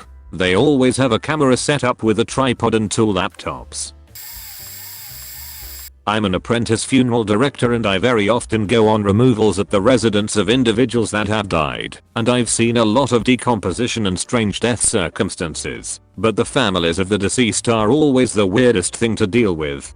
I've had a daughter claim that she wanted to fly her deceased mother down to Florida to be buried, and that she wanted to be in the cargo hatch of the plane with her, while wearing a blanket and oxygen mask, so that they wouldn't be separated. Then she demanded to be in the prep room while we embalmed her mother. Another daughter freaked out at the dresses we offered to provide her if she couldn't find one for her deceased mother to wear. She screamed loudly while crying that none of the dresses were good enough to meet Jesus in. She would also often break down out of nowhere in the middle making arrangements to yell out stuff like, "Oh Lord, Mama's gone, Jesus." On one removal, the deceased mother woman's identical twin sons, whom both resembled Ned Beatty, bickered on either side of me about times to hold the service. When the older brother began asking me a series of questions that had us going back and forth for a minute, I turned my back to the other brother. After a moment, the younger brother chimed in about how we could figure it all out the following day if need be. I turned to face him only to find that he was no longer standing beside me, but riding his mother's stairlift while talking. He didn't stop when I began talking, he just locked eyes with me and continued to slowly glide up the stairs. My willpower had never been tested like that before, but I managed to keep a straight face the whole time. Last one, I was at a family's home to remove their father, who was in a bed in the den of the home, when one of the daughters grabbed her Pomeranian and claimed that the dog wanted to say goodbye. She placed the living dandelion on her father's chest. His mouth was completely agape by the way, and the dog began going to town on his mouth. Just really getting in there, tonguing this dead guy's mouth like it was full of peanut butter. During summers in high school, I worked as a maintenance man in an apartment complex, painting, fixing leaks, repairing drywall, etc. So I regularly went into strangers' homes, sometimes while they were home, sometimes while they were at work, and sometimes immediately after they had been locked out for not paying rent. One locked out person's apartment I visited had garbage all over the place, a closet full of dog shit, a toilet clogged with dog shit, and lots of holes in the walls. Another apartment had a medical sample of human shit in the freezer and an abundance of roaches. Another place had several raw eggs that had been thrown against the living room walls, a balcony full of rotting trash inside trash bags, and a child's room with various rotting pieces of food and garbage scattered among toys on the floor, and all the child's walls had been colored on. One time, a grown woman, probably around 30 years old, answered the door wearing a poorly fitting diaper, presumably her infant's, outside of her yoga pants. I assumed she was out of tampons or pads or something. I also saw lots of sex toys, porn stashes, and one time a female condom. I didn't know those existed. It was an interesting job. So I'm a respiratory therapist that set up breathing machines known as CPAPs. If you're unfamiliar, then just know it's a breathing machine that you wear a mask with in conjunction with that pushes pressure into your system. One time I was sent to a patient's apartment. He had requested an inspection since his machine was acting up. Upon arrival I instantly get a bad feeling as his apartment had every man-made piece of equipment to combat the sun with extreme prejudice. It was goddamn 3:30 PM in sunny California and this place was darker than Wesley Snipes after a day at the beach. Oh, and it's got this musty stench that radiated from the piles of indiscernible hoarding sheet all around us. Great faking start, I thought. So after some visibly strained introductions on my part, I'm faking 24 at this time and it's a beach and a half trying to keep it cool. He directs me to his CPAP machine, where I begin to inspect it for any damages. Well, aside from the gut-churning amount of grease, sweat and overall filth that built up on his mask and equipment, everything seemed to be okay visually. I decide to further investigate and take a look at the machinery itself. Fuck man, I was not prepared. You see, there's a 6-foot tube that connects the machine to the mask, so I pulled off the tube just to isolate the machine itself, and that's when shit hit the fan. Out of the now exposed port of the machine, a goddamn cockroach starts crawling its way out in a faking hurry. Oh, sorry Mr. Goddamn faking cockroach for disturbing you in your home. I didn't realize this guy's faking breathing machine is where you lived. So yeah, I nearly lost my mind at that point, since that quick little faker shot out like a hot Taco Bell turret, but somehow I managed to keep my poker face on and kept about my business. I tell him flat out his machine is possibly infested with roaches and that we'll have to swap it out for the safety of his health. I honestly forget what he says to me at this point. He's simply agreeing with me and yet completely unfazed by the roach we both just saw, and so I exchange machines and try to wrap it up and get the fuck out. Except I get one more little treat before I go, courtesy of Satan's place. As I'm filling out the paperwork for him to sign completely on tilt after seeing that roach, out of goddamn nowhere something, I don't know what, but it had to be the size of a quarter, just flew, buzzing right by my ear. It came so quickly and with such force that the chills were all consuming. My body trembled involuntarily, and that was faking it, man. I lost it so hard. For me it was like a goddamn faking mortar shell exploded nearby. I immediately dropped to a squat, threw my hands in the air, wrapped my head, and covered my ears as I balled up into a human potato. I don't really remember what happened after that. I was kind of in a daze. He just looked at me like I was full blown retarded and asked what the fuck was my problem. I was so shaken up, having lost my wits, I just profusely apologized, finished the paperwork and left. As I look back on all of it, and I know I will never unsee or unfeel that experience, I think to myself, you and your goddamn insect infested house is my problem. Fuck you. Be purged by fire for the love of God. Oh my god, could this be any more me? Working for cable company. Went into basement of an apartment while very obese woman with 3 well-behaved kids were upstairs. While down there, this overly attractive man comes down. He is the father of the kids, and they aren't married, and doesn't work ever, and proceeds to rub his crotch and flirt with me in the basement. Mind you, the basement is full of trash bags. Like, hoarder stuff, not trash. I was trapped in the gay playgirl forums.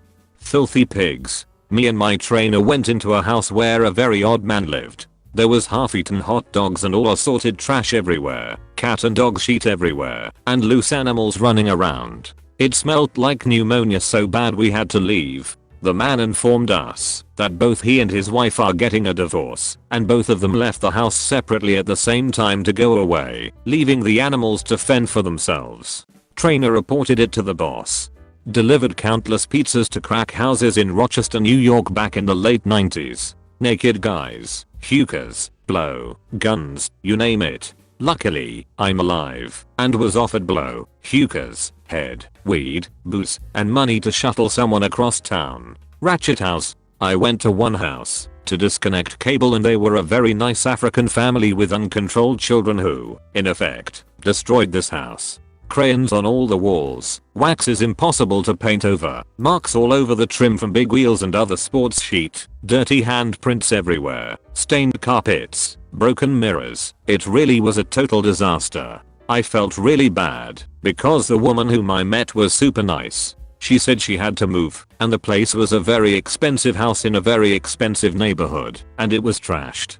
Pill popper. Installed cable modem in this guy's house and every computer ever in a house has traces of sperm on it. Went into this dude's house and he has a faking cloak on, like a hoodie kind of thing, but with like a cape and I can't see his face, like the faking emperor in Star Wars, pale and sheet. He beckoned me to his bedroom, where his computer was, and as I turned to the dresser, it was like a tackle box full of prescription meds, and like 50 more bottles of meds, some open with pills, poured out over the table. This dude must have had some serious problems, to have like 80 pill bottles, or been a dealer for them. Shit, he looked so faked up, and when I fired up his computer, sure enough, there was something on the front his laptop screen resembling dry man cream. Smoking hot chick. I once went to this house which was a pretty frequent buyer, like once a month. Anyway, I go there, and this super hot black chick opens the door in a robe, half open, and I can get a clear cleavage shot, and a little bit of a reeler. It is very hard to be professional in these situations and not look, but I certainly got an eyeful. Racist beach. I worked with a mostly white group of cable guys, and the one dark-skinned black guy who had a perfect record and had been there 8 years, like a faking supervisor, went on an install to some conservative old butty who called and made up a story that he stole an iPad, some jewelry and a bunch of other shit. He claimed that she followed him around the house non-stop. Cable Co has a zero tolerance policy and had to fire him. It was such bullcrap. Husker heaven. There was a pimp in Rochester, and I wish I could say his name here. I can give you another similar one. Let's say his name is. I can't say it because everyone would know him. He had 2 hoses, one black and one white, and the 3 of them were holed up in a shitty apartment. Anyone from The Rock knows of it, I'm sure. Anyway, the 2 girls were always faked up on some drug, swaying like Prince, bug eyes, acting all strange. Once I delivered some chocolate pies, and the pimp was passed out in the floor, eyes closed, like weed high, with his pistol next to his right hand. The black girl was pregnant, and there was a mattress now in the living room for quick access. I got paid, and noped the fuck out of their that place. I hated going there. Used to be a meter reader during summers in the same route, done at certain points by my grandfather, uncle, and father. My uncle passed away the previous fall of a heart attack at 54. On large routes, the company would split it between 2 men. Since my dad worked there, he would always make sure to split the route with me. He starts at the end, I start at the beginning, and we meet in the middle. One particular house was a pair of 85-year-old brothers who knew my uncle and father for at least 30 years. My dad had taken over the route from my uncle 15 years prior. We knocked on the door and told them to open the garage, the easiest path to the basement. The garage door opens at the 2 old men smile at my father, and he introduces me. They don't speak, they can't speak but smile. The more mobile brother takes off through a doorway. I'm the last through after my father, and just before I walk through I look down and notice a seat cushion, the kind they sell at high school football games. Nothing out of the ordinary until I read the name of my cousin's school on it, which was not anywhere near where this house was.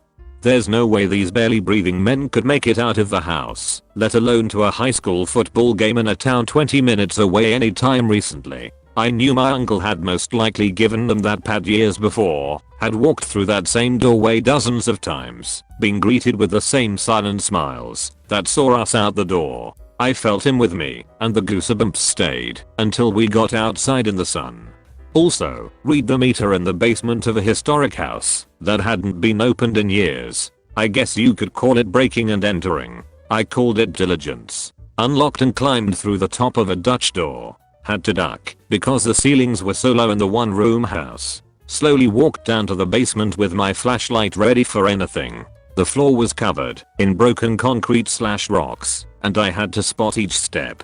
Running away was impossible. In the dark, you put flashlight under your arm and point at the meter while entering in the processor. The whole time I'm looking over my shoulder and I see something, an outline. I turn to bail as fast as someone possible can when there's nowhere to walk. I look up and I see the outline of a Victorian dressed woman. Jump 4 feet to the stairs and run straight outside before I realize it was just a painting. My dad has loads of stories. The world is full as cannabis scented lunatics.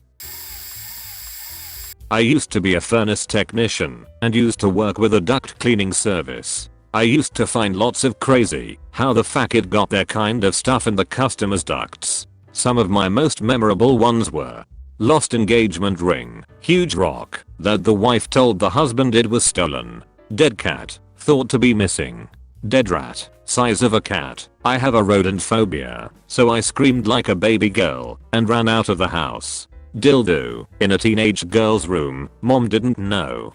My hands down favorite, I went to this house of a single mother who had a son in his 20s living in the basement. I usually work in the basement as the furnace is usually there. When I went down I noticed it was a mess, impossible to walk through.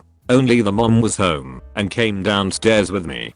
Being at this messy and awkward situation, she started to profusely apologize for her son. I said it was okay and started to clear some of the stuff out of the way to get to my work area, that is furnace. As I was moving some of the boxes, a box fell and out came a big bag of weed.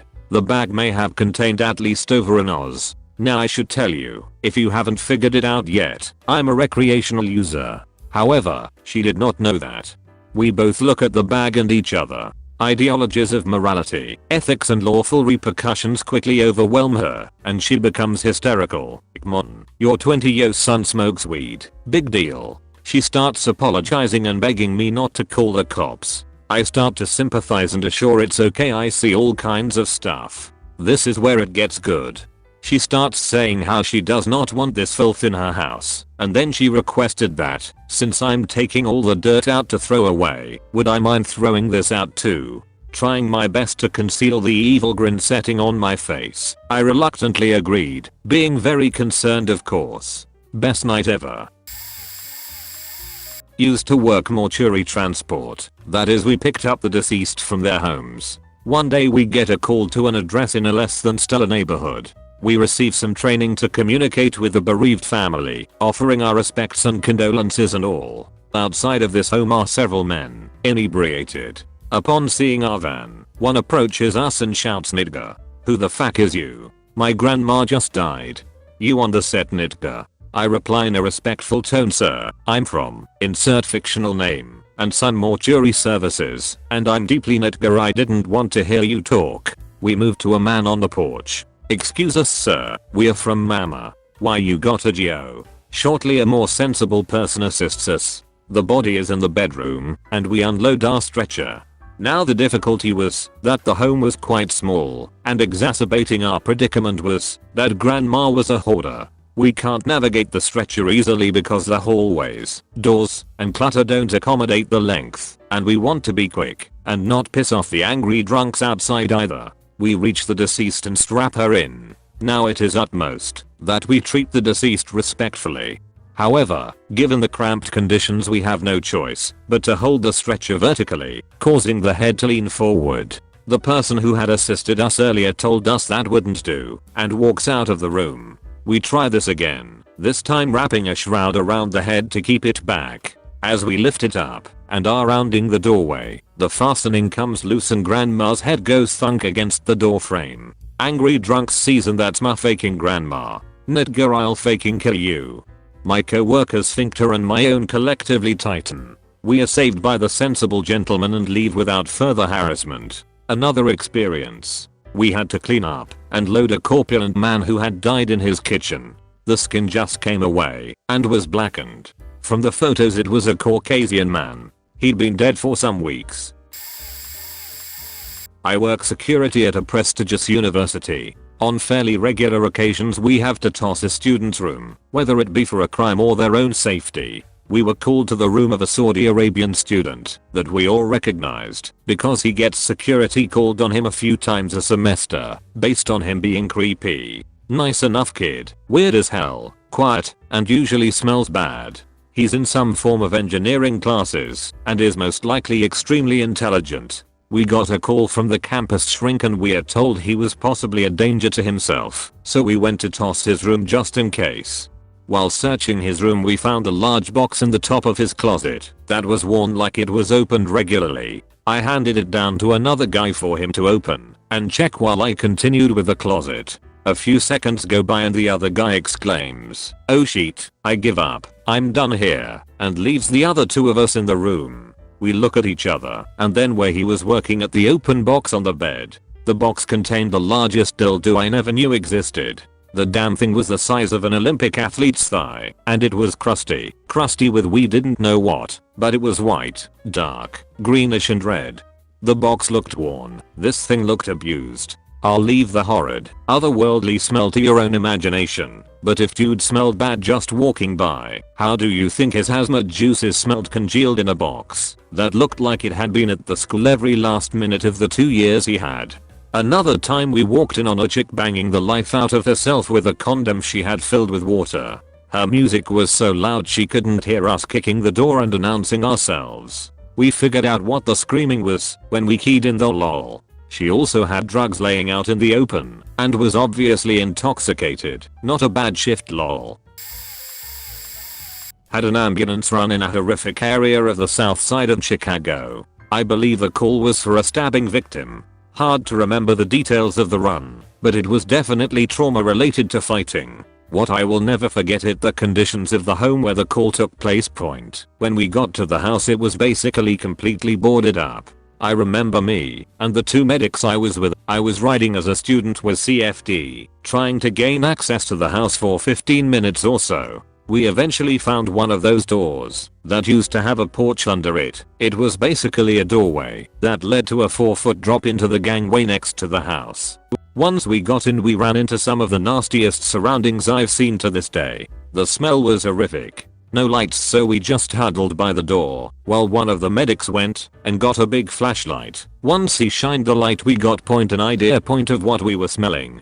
Garbage, human/animal, excrement all over the walls. Flies, maggots, cockroaches. We made it about 10 feet further and I puked everywhere. The guys I was with found this humorous. We followed the cries of either the patient or family to where the part was. When we got there we found the patient, 2 elderly people on a couch, and 2 toddlers maybe 2 or 3 years old on the ground. The kids were basically laying in the dark in their own filth. Bugs crawling all over them. They were literally the dirtiest people I have ever seen. The old man was essentially stuck where he sat in his own filth, and he wasn't even the patient. Now add in the victim screaming covered in blood. Blood on the walls. Gasped out of blood. That was years ago. It was my second 24-hour shift ever. Good way to get a feel for the real world. The books did not prepare me for that. Elle grew up in a 2-square-mile suburb surrounded by the city of Chicago. Where I lived was a pretty nice area. This house was probably 20 to 30 minutes from where I grew up. I believe the medics reported the conditions, but they didn't seem to think much would come of it. It seemed to be the norm to them. I have seen some comparable hellholes since then, but this place was beyond repair. It was real faked up. Sorry for the giant paragraph/sheet formatting on my mobile. Warning, gross. X, UK, policeman here. I was a rookie with a regular PC. We'd been called by neighbors hearing sounds coming from the house next door. We arrived and chatted briefly to the neighbors. A niece, in her 50s, and her elderly aunt lived there. The niece was out to places unknown, so it was assumed it was the elderly woman. We couldn't open the door, so smashed a pane and entered. After searching everywhere we found the aunt in the bathroom/toilet area. She'd run a bath, and it was ready to climb in. Like most of us, the urge to crap always happens then, so she'd had a dump whilst naked. That's when the problems happened. She had diarrhea and took a bit of a turn. Again, I think some of us at some point have had that happen. She'd been crapping, took the dizzy spell, slipped mid-flow, and got herself wedged between the corner of the bath and the toilet. She'd slipped off the toilet seat and her legs had gone each way on the corner of the bath. Her back was tight against the toilet bowl. Once we'd seen it, we tried to radio for help, but there was no signal. My colleague left to get that signal, and I was left in charge. I gloved up, but she was cold. I gave her my police jacket to wear. There was nothing else available, and held her hands. The stench was unbearable, and I vomited into the toilet. Call it a chain reaction. The old woman was still crapping everywhere. When trying to escape, she'd smeared crap on every surface including her body. It was awful. At one point the woman began shaking. It got worse and worse, and I began panicking. I honestly thought she was going. After a minute of shakes she simply yawned and settled. It took what seemed like an hour until help arrived. She was taken to hospital and was unharmed by her ordeal. My kid was written off. Apologies if it's breakfast time where you are. I delivered furniture for 7 years. There were plenty of weirdos, but some really stand out. We delivered a headboard, footboard, and rails to a hoarder. She could only open the door about 7 inches, so we had to unbox and then slide everything in. Then she wanted to keep the boxes, so they got slid in afterward. The house reeked like cat piss, even before she opened the door. There was a house where we walked in and there were about 8 people just sitting on the living room floor Indian style, all wearing the same tunic, and the dark sheet was so creepy. Once we brought everything in and started assembling the bunk beds, they all crowded at the doorway to silently watch us put it together. I was positive we were going to get murdered or locked in a basement or something. We delivered to a bunch of strippers. They were always the best customers. They were the first to offer us a drink and tipped us 100% of the time. But without fail, every single stripper we delivered to had their practice room. Every practice room had a cheap couch, a stripper pole, and those laser lights from Spencer's. I swear they all bought exactly the same stuff and put it in exactly the same layout. The craziest thing I have ever seen in a customer's house is also the craziest thing I've ever seen, period. We were doing a full living room set at this house, and they brought the dog out to meet us so it wouldn't freak out. This wasn't uncommon at all, but then once we brought everything in and started doing our thing, the lady and her husband stripped down and started walking around on all fours. They wouldn't speak, only bark. They sniffed at us and at the new furniture. It didn't seem like they were doing it so bisexual or anything. They were just dogs when they were at home. Once we finished putting all the furniture together and where it needed to be, they robed and signed for their stuff like nothing faking bizarre had just happened. And then we went out to the truck and asked if that had just happened. It was a weird day. Ah man, I wish I had seen this earlier.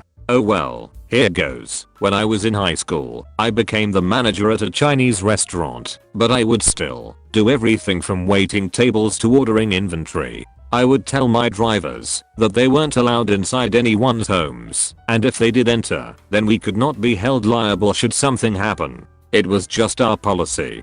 We had this one regular that was a blind man. He was nice enough, but kind of unfriendly. Nothing terrible, mind you. My drivers would tell me that they felt bad when he ordered and would enter his house to set out his food. I had to officially scold them, but really thought it was a good thing to do. Anyways, I would occasionally make deliveries if we were backed up, so this one night I ended up taking an order to this guy's house. When I approached the front door, there was some kind of red sensor embedded in the wall next to the door. It looked like that thing from 2001: Space Odyssey.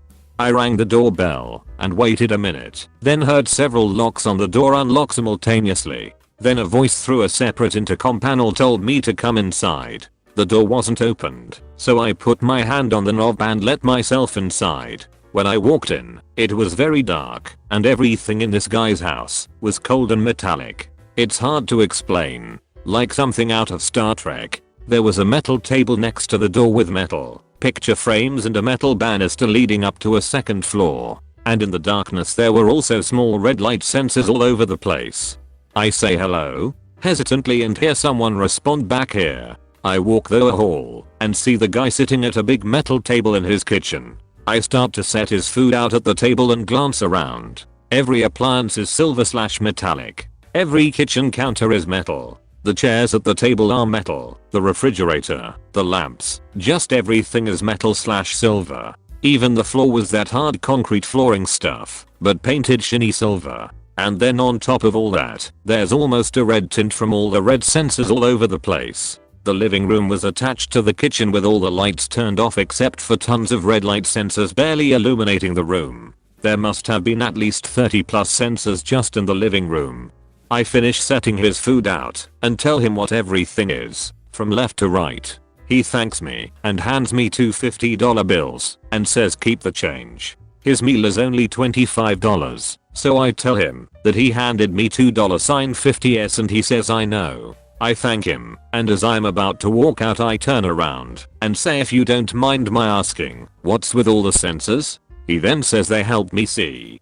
To this day, I still don't know what they were for. I asked another blind person about this, and he had no idea. I've heard that maybe they were all motion detectors or something, but I'm still just not sure. I'm not even sure about security alarm stuff. I mean, from doorway, to hallway, to kitchen and back, maybe 100 sensors. The other blind guy I asked said that all the metal stuff would be a damn nightmare to deal with and bump into. No rounded edges in that house, just all hard sharp metal. I'd love to hear any ideas.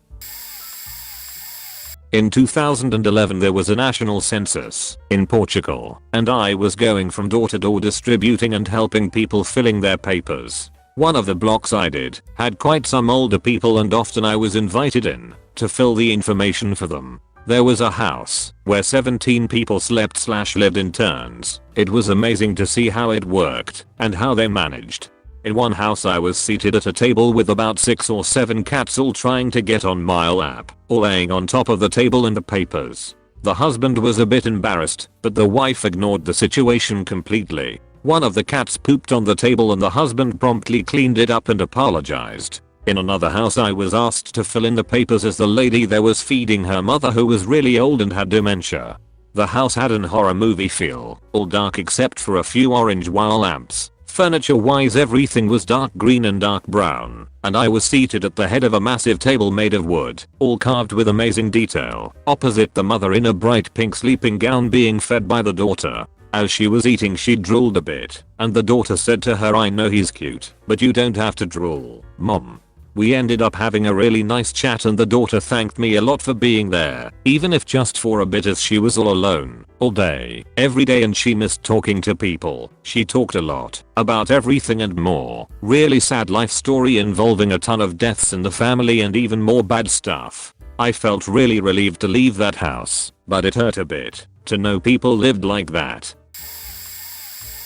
Oh my god. The stories. I was in charge with this population census in the country I live in, Romania, and I was lucky enough to get the neighborhood I live in, so keep in mind these are people who live and sleep 100 meters maximum apart from me. Apartment #1 widowed guy had all his belongings, remote control, a bronze stag statue which represented a prize for an old Timmy singing contest and even a fish trophy, wrapped in cellophane. Apartment #2 old couple, in their 70s and the husband is mad, like pathologically mad. Imagine I had to get all their personal info, so when I asked this guy whether he was married, mandatory question, he replied no, and was stubborn about it, even though his wife tried to convince him almost to tears that he was. After taking their info I asked if there was anyone else in their apartment and the wife confirmed that a grandma also lives there, the mad guy's mother, and when I asked for her whereabouts the wife just opened a door to some bedroom where the light was tuned off. The grandma was about 90 years old sitting in a wheelchair in the middle of the room. To my faking shock they kept her there in the faking dark. Damn man. Damn. Anyway I have more stories if this comment doesn't get lost. Right out of college, I work selling insurance. I used to meet with people in their homes and sell them various types of life insurance. I was referred to a man by an existing client and I set an appointment with him. I show up to his house and it was an old dilapidated trailer in desperate need of, honestly, it should have just been demolished. I had driven over an hour to get to this guy's house and was honestly disappointed and really thought about just turning around and not wasting my time.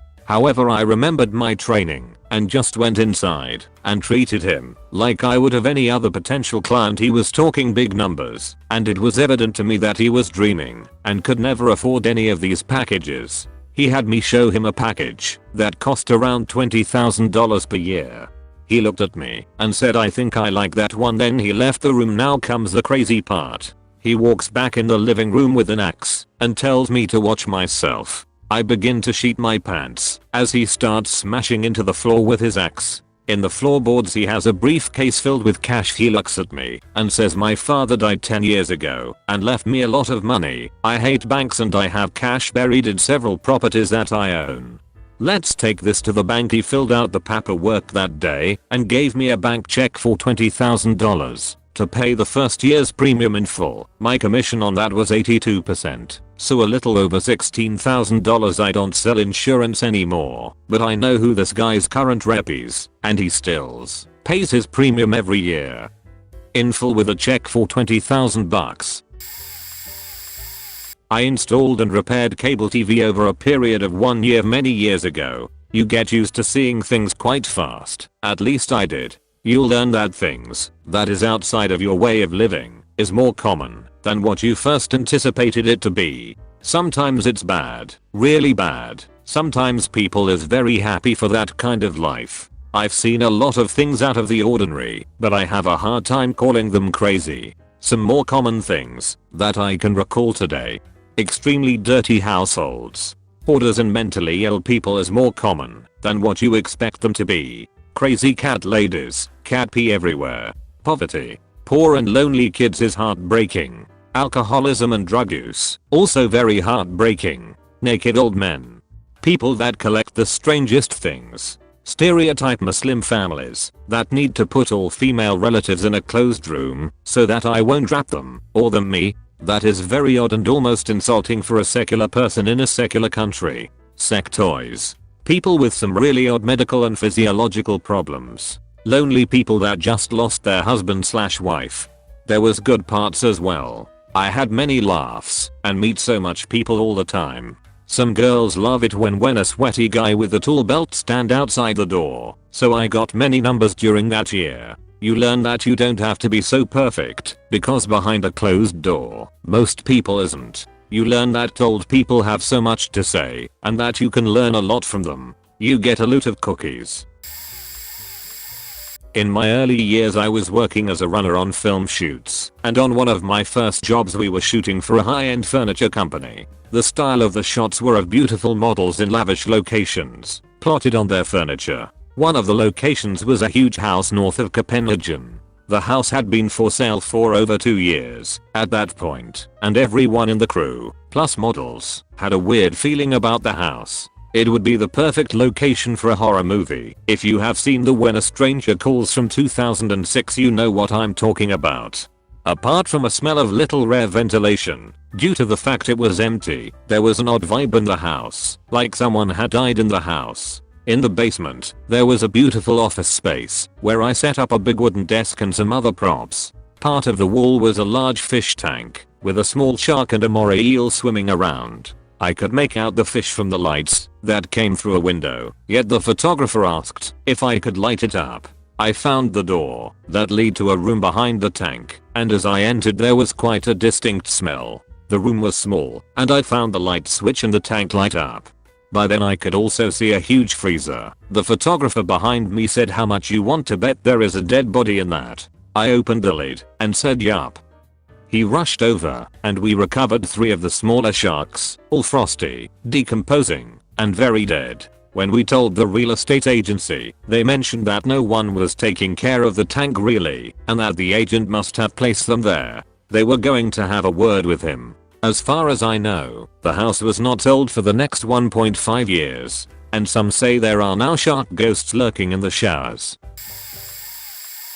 After being a pest technician for several years, I have quite a few crazy stories. I'll leave you with one, but if you want more just ask. Story 1. I go to this older gentleman's duplex to perform a routine pest service. Generally we go through all the rooms and treat in the cracks and crevasses along baseboards and in the corners. The first thing I notice is a dense cloud of smoke from the customer's apparent chain smoking. I could barely see from one end of the house to the other. It was sort of surreal. Despite this, the place was fairly clean and well kept. We get to talking, and he tells me he has been alone on the property for the past few years, since his wife was killed.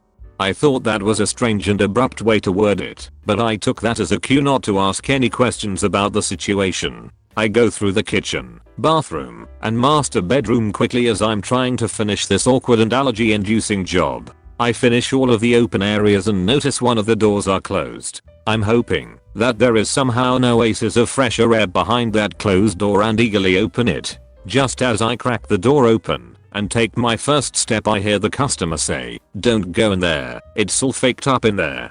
Unfortunately, the warning came seconds too late. To my horror, I unknowingly stumbled into the room his wife was killed in, and it was preserved just as the day the incident occurred. It was obvious someone died there. The room was totally splattered in blood. Furniture and belongings lay in shambles. Broken pictures and knickknacks littered the floor, and clearly defined bloody hand and finger smudges along one wall that was partially caved in just above a pooled blood-stained carpet. I couldn't believe what I was seeing, but more than that, I couldn't believe that the man left the room in that condition. I didn't know what to do, so I pretended not to notice it, sprayed a small area, and left his home. I couldn't help but feel terrible for the man. Perhaps he left the room that way in hopes that some evidence might be preserved, or perhaps he was mentally unable to clean it up, or have it cleaned up. I really have no idea. That is just one crazy bug guy story, and definitely the most grim. There are a few more I have that do not involve homicide. I used to install CATV in the south. I've seen everything from rooms full of dildos to houses covered in animal feces. The one thing that sticks out in my mind was merely a story from another installer. Now, I've actually met this individual, but did not have the displeasure of going into his house, luckily. So this installer, we'll call him Rob, did an install for a guy who was a children's entertainer, a clown. He was single and had no children, but made enough money to afford a 4-bedroom 2-story house in a nice suburban neighborhood. The install included 3 TVs, which included the living room, the master bedroom, and one other bedroom that needed cable run to it. After Rob had finished installing the living room and then the master bedroom on the second floor, Rob asked the owner to show him which of the other rooms needed a cable run to it. As Rob started down the hall toward the rooms, the home owner says, "No, it's up here," and proceeds to pull down the little stepladder that lead to the attic. Curious, Rob follows the home owner up the steps. The attic had plenty of room to stand in, and even had some furniture in it, but the home owner led Rob to the back corner of the attic. There, Rob saw what appeared to be a room with a small doggy door-like entrance that had a padlock on the outside. The home owner said that he needed a line run into that room as there was a TV in there that he wanted working. Rob was thoroughly creeped out and, honestly, afraid that the guy was going to lock him in the little room, but that never happened. Rob went ahead and set the clown's kidnapped child room up with cable. He said that the room had a small bed and some children's toys meant for younger kids, like younger than 10, and no windows or other entrances or exits. Background: I'm a small Asian woman in my 20s. I used to do door-to-door selling residential services, home phone, internet, and TV. The most what the fuck house I've ever gone in belonged to this middle-aged dude missing a front tooth. He looked exactly like a guy who you'd see on Canada's Most Wanted for rapping and murdering women. Being young and stupid, I was really eager to make a sale. So I did my usual pitch at the door and asked to go inside for a presentation of the product. Dude said okay, turned around, and I saw his hairy but crack peeking out his jeans. I already wanted to leave at that moment, but was too chicken to say anything. So I went in his living room behind him to wait for him to get a bill from his current provider. And I saw the molds on his walls and ceilings. There was dust on everything, including the piles of papers and magazines on the floor. The carpet looked like the green sheet coming from a chicken when it got scared, and was covered in grease and God knows what. The whole house smelled like cannabis and trash. And then he passed me a bill, smiling at me with his yellow crooked teeth, and asked me if I could give him a good deal. I took the bill, gave it a token 3-second scan, and told him, "Nope, you have a pretty good price right here, sir." "Yup, sorry, we can't beat that price." "Yes, I'm absolutely certain." As soon as I stepped out of that house, I went and took an half-hour coffee break right away. I used to do garage door repair and have seen my fair share of interesting things in houses and garages. Weed growing setups, garages full of trash, chicken coops, and whatnot. The one that tops the list was when I was fairly new to the work. My partner and I, each 19 years old, got a call for a broken garage spring. Upon pulling up to the house, we noticed many fruit trees and Asian-looking shrubs that didn't really belong in the Pacific Northwest, with clotheslines strewn up between the trees and old containers and jars around the yard, in a suburban housing development with the houses built fairly close to each other. This house was the only house with these kind of trees. We knocked, and after about 5 minutes a tiny old Asian man answered and offered for us to come in and follow him to the garage in a thick Asian American accent.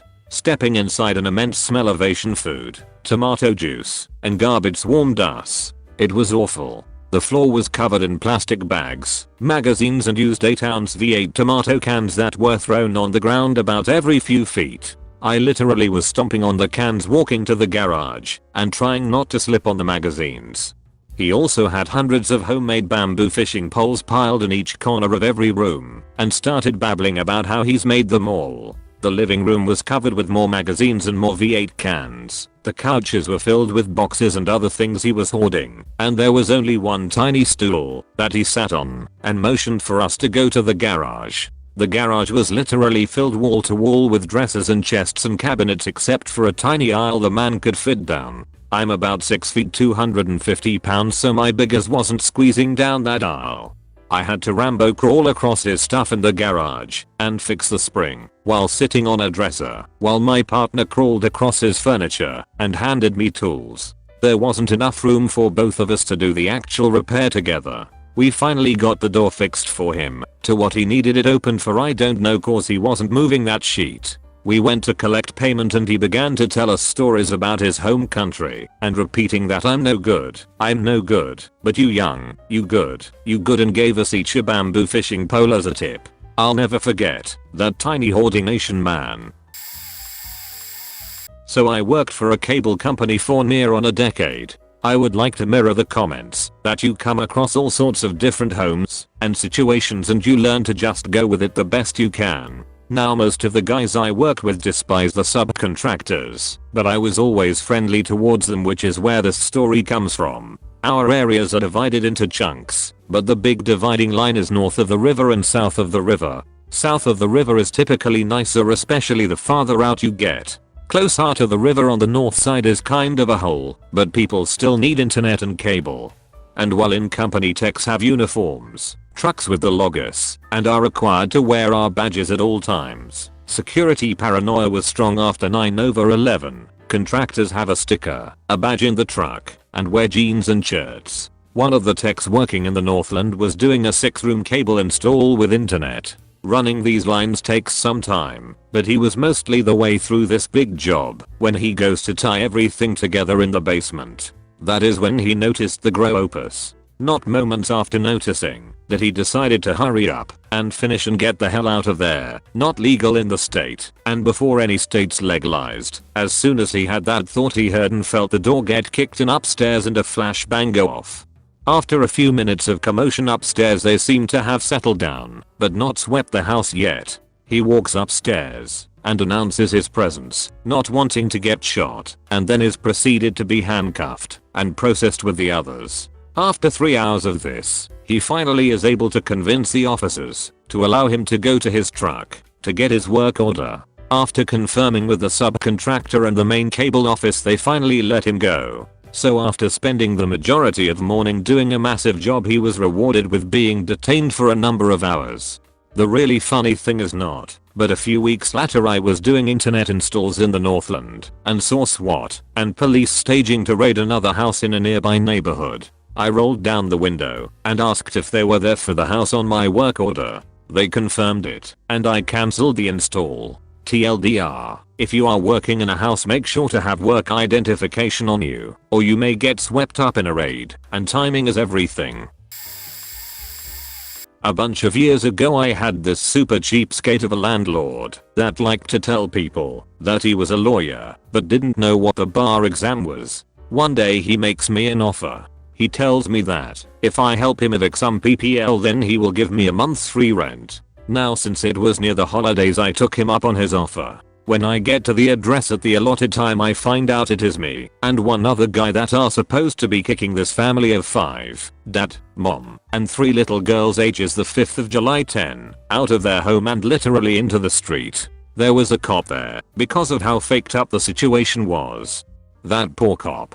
I could see in his eyes that he felt the whole thing was just awful, but he had a job to do and follow the law. So while the cop is basically holding this guy back, while the landlord is screaming at him to take his family and get out, I and the other dude go about taking things apart and putting cloths in bags and throwing the stuff out into the snow on the side of the street. There was a really messed up moment while I was in one of the little girl's rooms taking apart her bed, and she comes in and offers me a faking chocolate chip cookie. I mean, come on. One of the trips down the elevator I and the other dude are making with bags of cloths and a mini fridge. We started talking.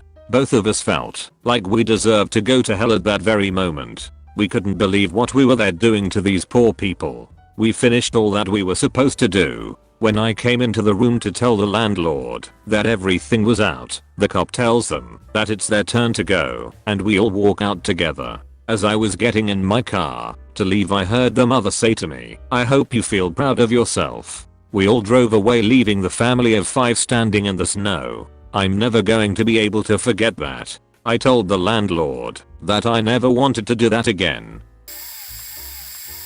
I had someone post about me as a roommate. I read the story not knowing it was about me at first and was aghast. Then I figured it out, and he confirmed saying people know about you now. Thing is, yes, I did get up in the night and get something from the fridge at 2 AM in my underwear. I did wake up his guest who was sleeping on the couch, and I did scratch my balls before I know the guy was there. The other side of the story was that I didn't know he had invited a stranger to stay at the apartment. He didn't mention there would be a random dude there for several days. The list goes on like that. Things that are questionable on my part, sometimes, with an entire level of rudeness and crazy on the other side omitted from the story. Once I started paying attention it became clear that people just randomly make up narratives to match whatever they want a situation to be and have no loyalty to reality. So reading a thread like this, well, it is entertaining. Beyond that I assume 3/4 of it are people grossly exaggerating and talking shit. Not to crazy stories. I used to be a paramedic. The good thing about that is that people don't get prepared for a visit, so you will see the undistorted truth. So one time, I was at a patient's house and the woman opening the door used to work for Geek Squad a while back. Most memorable in-home visit, arrived to a trailer in rural Kai. Their internet was not working. There are 3 people inside plus me. I gave a seat at the PC and begin taking a look while trying to choke back my gags from the ammonia smell that permeates everything. While troubleshooting the PC, the woman who set up the service call goes into the bedroom with Guy-1, leaving me and Guy-2 in the living room. The longer I'm there, the more angry Guy-2 becomes. Come to find out, Guy-1 is woman's ex, and they've locked themselves in the bedroom. Guy-2 finally works up the courage to confront them and begins trying his best to kick the door down, while the other 2 try to keep it shut. Tons of screaming, lots of anger. About the time that he begins to get into the room, I discover the reason their internet is down. Their modem, buried under a stack of the most random things you can find in a trailer, papers, a drill, plate of food, etc., was completely soaked in cat piss. I quickly grabbed my things, yelled they would have to call their ISPNGTFO. The best part was on the way out, I had to walk across their carpet to get to the other door, and every single step was soggy, as in the entire floor was soaked in cat piss. I used to sell security systems door to door. This event happened summer of 2013 in Baltimore, Maryland. My brother and I both worked for the same company. I was in my first year, but he had been doing it for a couple years. We would approach homes with outdated security systems, give them our pitch, and if they said they were busy would ask if we could just do the tour because I was in training. And it would only take a minute. We'd get a lot of sales with our method. Anyways, we come up on this dude and he's trimming his hedges there kinda in a faked up pattern, and he's a little off, and he says he's busy, but it'll only take a minute. This is my brother's first year. The guy warms up, says his name is John, stops trimming, and leads us up to his porch. We check out his door, let him know that his frame is only rated for 50 pounds of force, easily compromised by any potential intruder. And we're in. My brother's in the zone. He's touting the top of the line cellular system, and I'm trying to look attentive. I look around the house, a little cluttered, obviously a bachelor. Dog dish, no dog. Old couch with flower print. And then I notice the picture frames. At least 3 to 4 dozen dollar store, fake brass picture frames 8x5s, if memory serves me right. While I'm trying to think why this guy bought so many of the same frame, I realize something. They're all the same picture. A happy family, a daughter, son, trophy wife, and husband with the smile of a man that has it all. All perfectly tanned, blonde haired, and blue eyed. This is in the middle of the hood. This guy looks like Bobby Brown, and he's got like 40 pictures hung on every spot on his wall of some stock photo white family. No other pictures. We got the sale, but he didn't pass credit. Pretty sure may have been a serial killer. Appreciate this question. As a paramedic/FF, I often describe my job as going to someone's home who's not expecting company. Hoarders aren't really that common, but they leave a lasting impression. Many of them aren't in the best physical or mental health status, so they are fairly frequent flyers. The one I remember most is the living room of the house had magazines and newspapers stacked up everywhere, to 5 feet high. There was only a passageway through, and there were plants sitting on top of the stacks. Another one of the people in the house used Depends. It would have been a little fresher in the house if someone would have thrown them out instead of piling them in the bathtub. Next, the old couple received Meals on Wheels. The couple never threw out the yellow styrofoam containers. There was a mountain in the kitchen. At least the food was taken out of them. Sexual paraphernalia, chains, handcuffs, whips, dildos, even weird porno movies playing. At least turn that sheet off when some calls 911. Absolute worse wasn't as much the house as a patient. Humongous guy, weighing about 850 pounds. Hasn't been out of bed in years, for anything. Smells like sheet, sea sheet, and will forever be sheet. I still shudder thinking about the smell, and I can tell you, paramedics get some of the finest. I still wonder how and why the guy's mother could continue to take him food. I worked for a carpet cleaning company at one point, and most people will make an effort to do something to their homes to at least make it seem normal. I felt bad for one woman who wanted her living room cleaned and didn't realize we had to move her couch. I suspect that she hid all of her toys under there, because when we moved the couch we saw such toys in all shapes and sizes. But, man, some people are totally comfortable with letting you see exactly how they live. I have 2 stories. Once we had to go into the ghetto to do a basic job. We found out, when we got there, that the family recently had bed bugs and they wanted us to steam clean their mattresses to get rid of them. We called our boss, and he said just do it. So we cleaned 2 mattresses, then the carpet in one room. After that they asked us to do one more mattress. They said their daughter had an accident on it and proceed to show us this mattress that had a large pool of blood on it. We called our boss again, and he told us to stop complaining and get it done. We took a picture, sent it to him, and said if it needs to be done he can do it, because we are not risking ourselves to clean a mattress. The second story leaves me still feeling conflicted. We were warned beforehand about the man living in the house we were going to. He was a veteran who had a severe spinal injury that affected his movement. He often had trouble getting to the bathroom in time, and from what I gathered he lived alone, because we saw no one else there. He was really embarrassed about his condition, and we did our best to act like it wasn't a big deal, that there were multiple piles of poop in his home leading to the bathroom.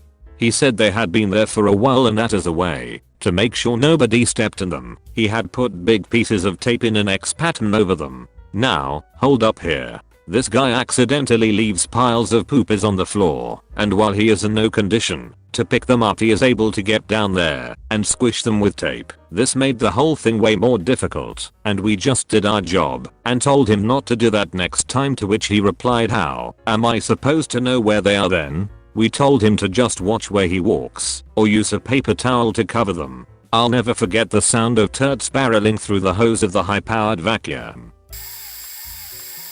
Former worker of the Red Cross Germany here. I worked quite a time for the Red Cross and had some unique jobs within the organization. Two of the craziest things I had seen: we have installed an emergency call system in the homes of participating seniors. It consisted of a central station and a portable emergency button, which the elderly should always take with them in the house, best hanging around her neck. For the installation, I have visited a total of 135 households in 1 month. That implied that next to the technical installation, I needed to ask the seniors questions like, which medication do you have? Do you own a drug intolerance? So if there was an emergency case, the arriving paramedics would already know what could possibly kill them or save their lives. But also questions like, which person should be informed first in which hospital you are? After 2 weeks, I visited a really old grandpa. He opened the door wearing nothing but a very short bathing robe. I was a little dazzled because we gave the date of their technical appointment to everyone. Some of the elders are suffering dementia, so I tried to be nice and ignore this. I had already seen some shit at this point, but never intentional games like this game of the grandpa. He told me to sit, brought some cookies and coffee, and I was ready to start the questionnaire first. He sat in front of me and crossed his legs. I immediately noticed he was naked under the robe in this second, because his wrinkled balls squeezed through between the crossed thighs. He laughed and asked me if I was happy he had shaved them for me, and started a lot of innuendos in my direction. It really was a pain, because I had to work, and this man was really persistent. It was not a painful or sad or disgusting story, just plain crazy, and some years afterwards it's still a good laugh to me, though. Sorry for the bad English. I work in the utility industry, and the customer wanted someone to come by to make sure the company installed the service correctly. They sent me to verify that it was. Of course it was, but you know, customer service industry. I figured it was an elderly woman who was maybe a bit senile. But what I walked into was the strangest, saddest thing I've ever seen. I was greeted by a man and woman, both in their 50s. Mind you, they lived in an upper middle class area. The house was really nice, but every window was covered. Plywood, cardboard, tinfoil. Every window covered. We are only responsible for the pole to the meter. So I told them everything looked okay, and I tried making small talk to the husband. Anything else? Blah blah blah. But we kept getting interrupted by his wife. She told me her sister was killed by the Chinese mafia and they were out for her. The husband sighed and hung his head low. I just kind of went along with it. They asked me to come inside to look at the panel and whatnot. I said sure, because I'm a nice dude and this couple was clearly crazy. So I go in, and the house smelled of shit, but I didn't see any animals, so who knows from what. Like I said before, every window, even the small ones on the door, were covered. Only light was from the lights in the house. The door to the basement had a huge bookshelf in front of it, almost like a hidden door. The woman pushed it aside and headed downstairs. The husband looked at me and said, "You don't have to go downstairs. Just letting you know." Of course I wanted to go down there. I'm 6'6" and built like a tank. I wasn't nervous. I was more or less excited. The basement walls were covered with newspaper clippings, like ones that didn't even relate to each other. The woman told me the electrician was leaving wires around, and she was worried he was in the Mayfair and was spying. She told me this while holding a towel over the breaker panel. Then she grabbed scissors and snipped a telephone wire to their house phone. The guy bugged out, "Not again," and ran upstairs. I followed him about 20 seconds later, just yesing the woman. As I left, he sitting at the kitchen table eating breakfast, staring out their bay window. Only thing was, it was covered in cardboard. Pretty sure that woman was schizophrenic, and who knows about the husband. Oh man, here we go. Okay, so I worked for a company that recovers cable equipment for companies like Charter/Comcast, which is basically a more chill repossession job. so most of my work was in poorer areas, a lot of East St. Louis, for any who are familiar with that area. A lot of people just trying to get by, some sketchy people, but mostly everyone I met was extremely cordial and helpful, even if some of them lied about X person not being here right now. Anyway, so I go into this guy's house and we are standing in the living room. His friend said he'd go grab the boxes. There were maybe 4 or 5. So I was waiting for a few minutes, and one of the guys says something along the lines of, "Hey, you like freaky movies?" And I really had no response. But what? So he repeats himself, and I say, "I'm not sure. What do you have?" Holy shit. Mountains. Figurative mountains of some of the weirdest porn I've ever seen. Just $5 a piece, he says, as if that will entice me into buying a couple. I knew I was not going to purchase any, but I did admire his salesmanship and his collection. He had midgets, bondage, old people, really old people, and, of course, your usual anal, BBC, BBW, really BBW, blondes getting cream peed, all that good shit. Although, I didn't see any scat porn. One of the weirdest experiences working that job. But I made like $50 from his boxes, so it wasn't too bad. Delivery driver. Had a woman answer the door in a towel. She wasn't trying to be sexy, she was just really bad at time management and freezing her ass off in the middle of winter. Walked up to an apartment with a girl. We were both going the same direction. When I knocked on the door, this guy with bloodshot eyes and an apartment smelling strong of vanilla candles opened. He was like, "Oh, it's food," and his girlfriend was like, "Why the fuck does it smell so strong in here?"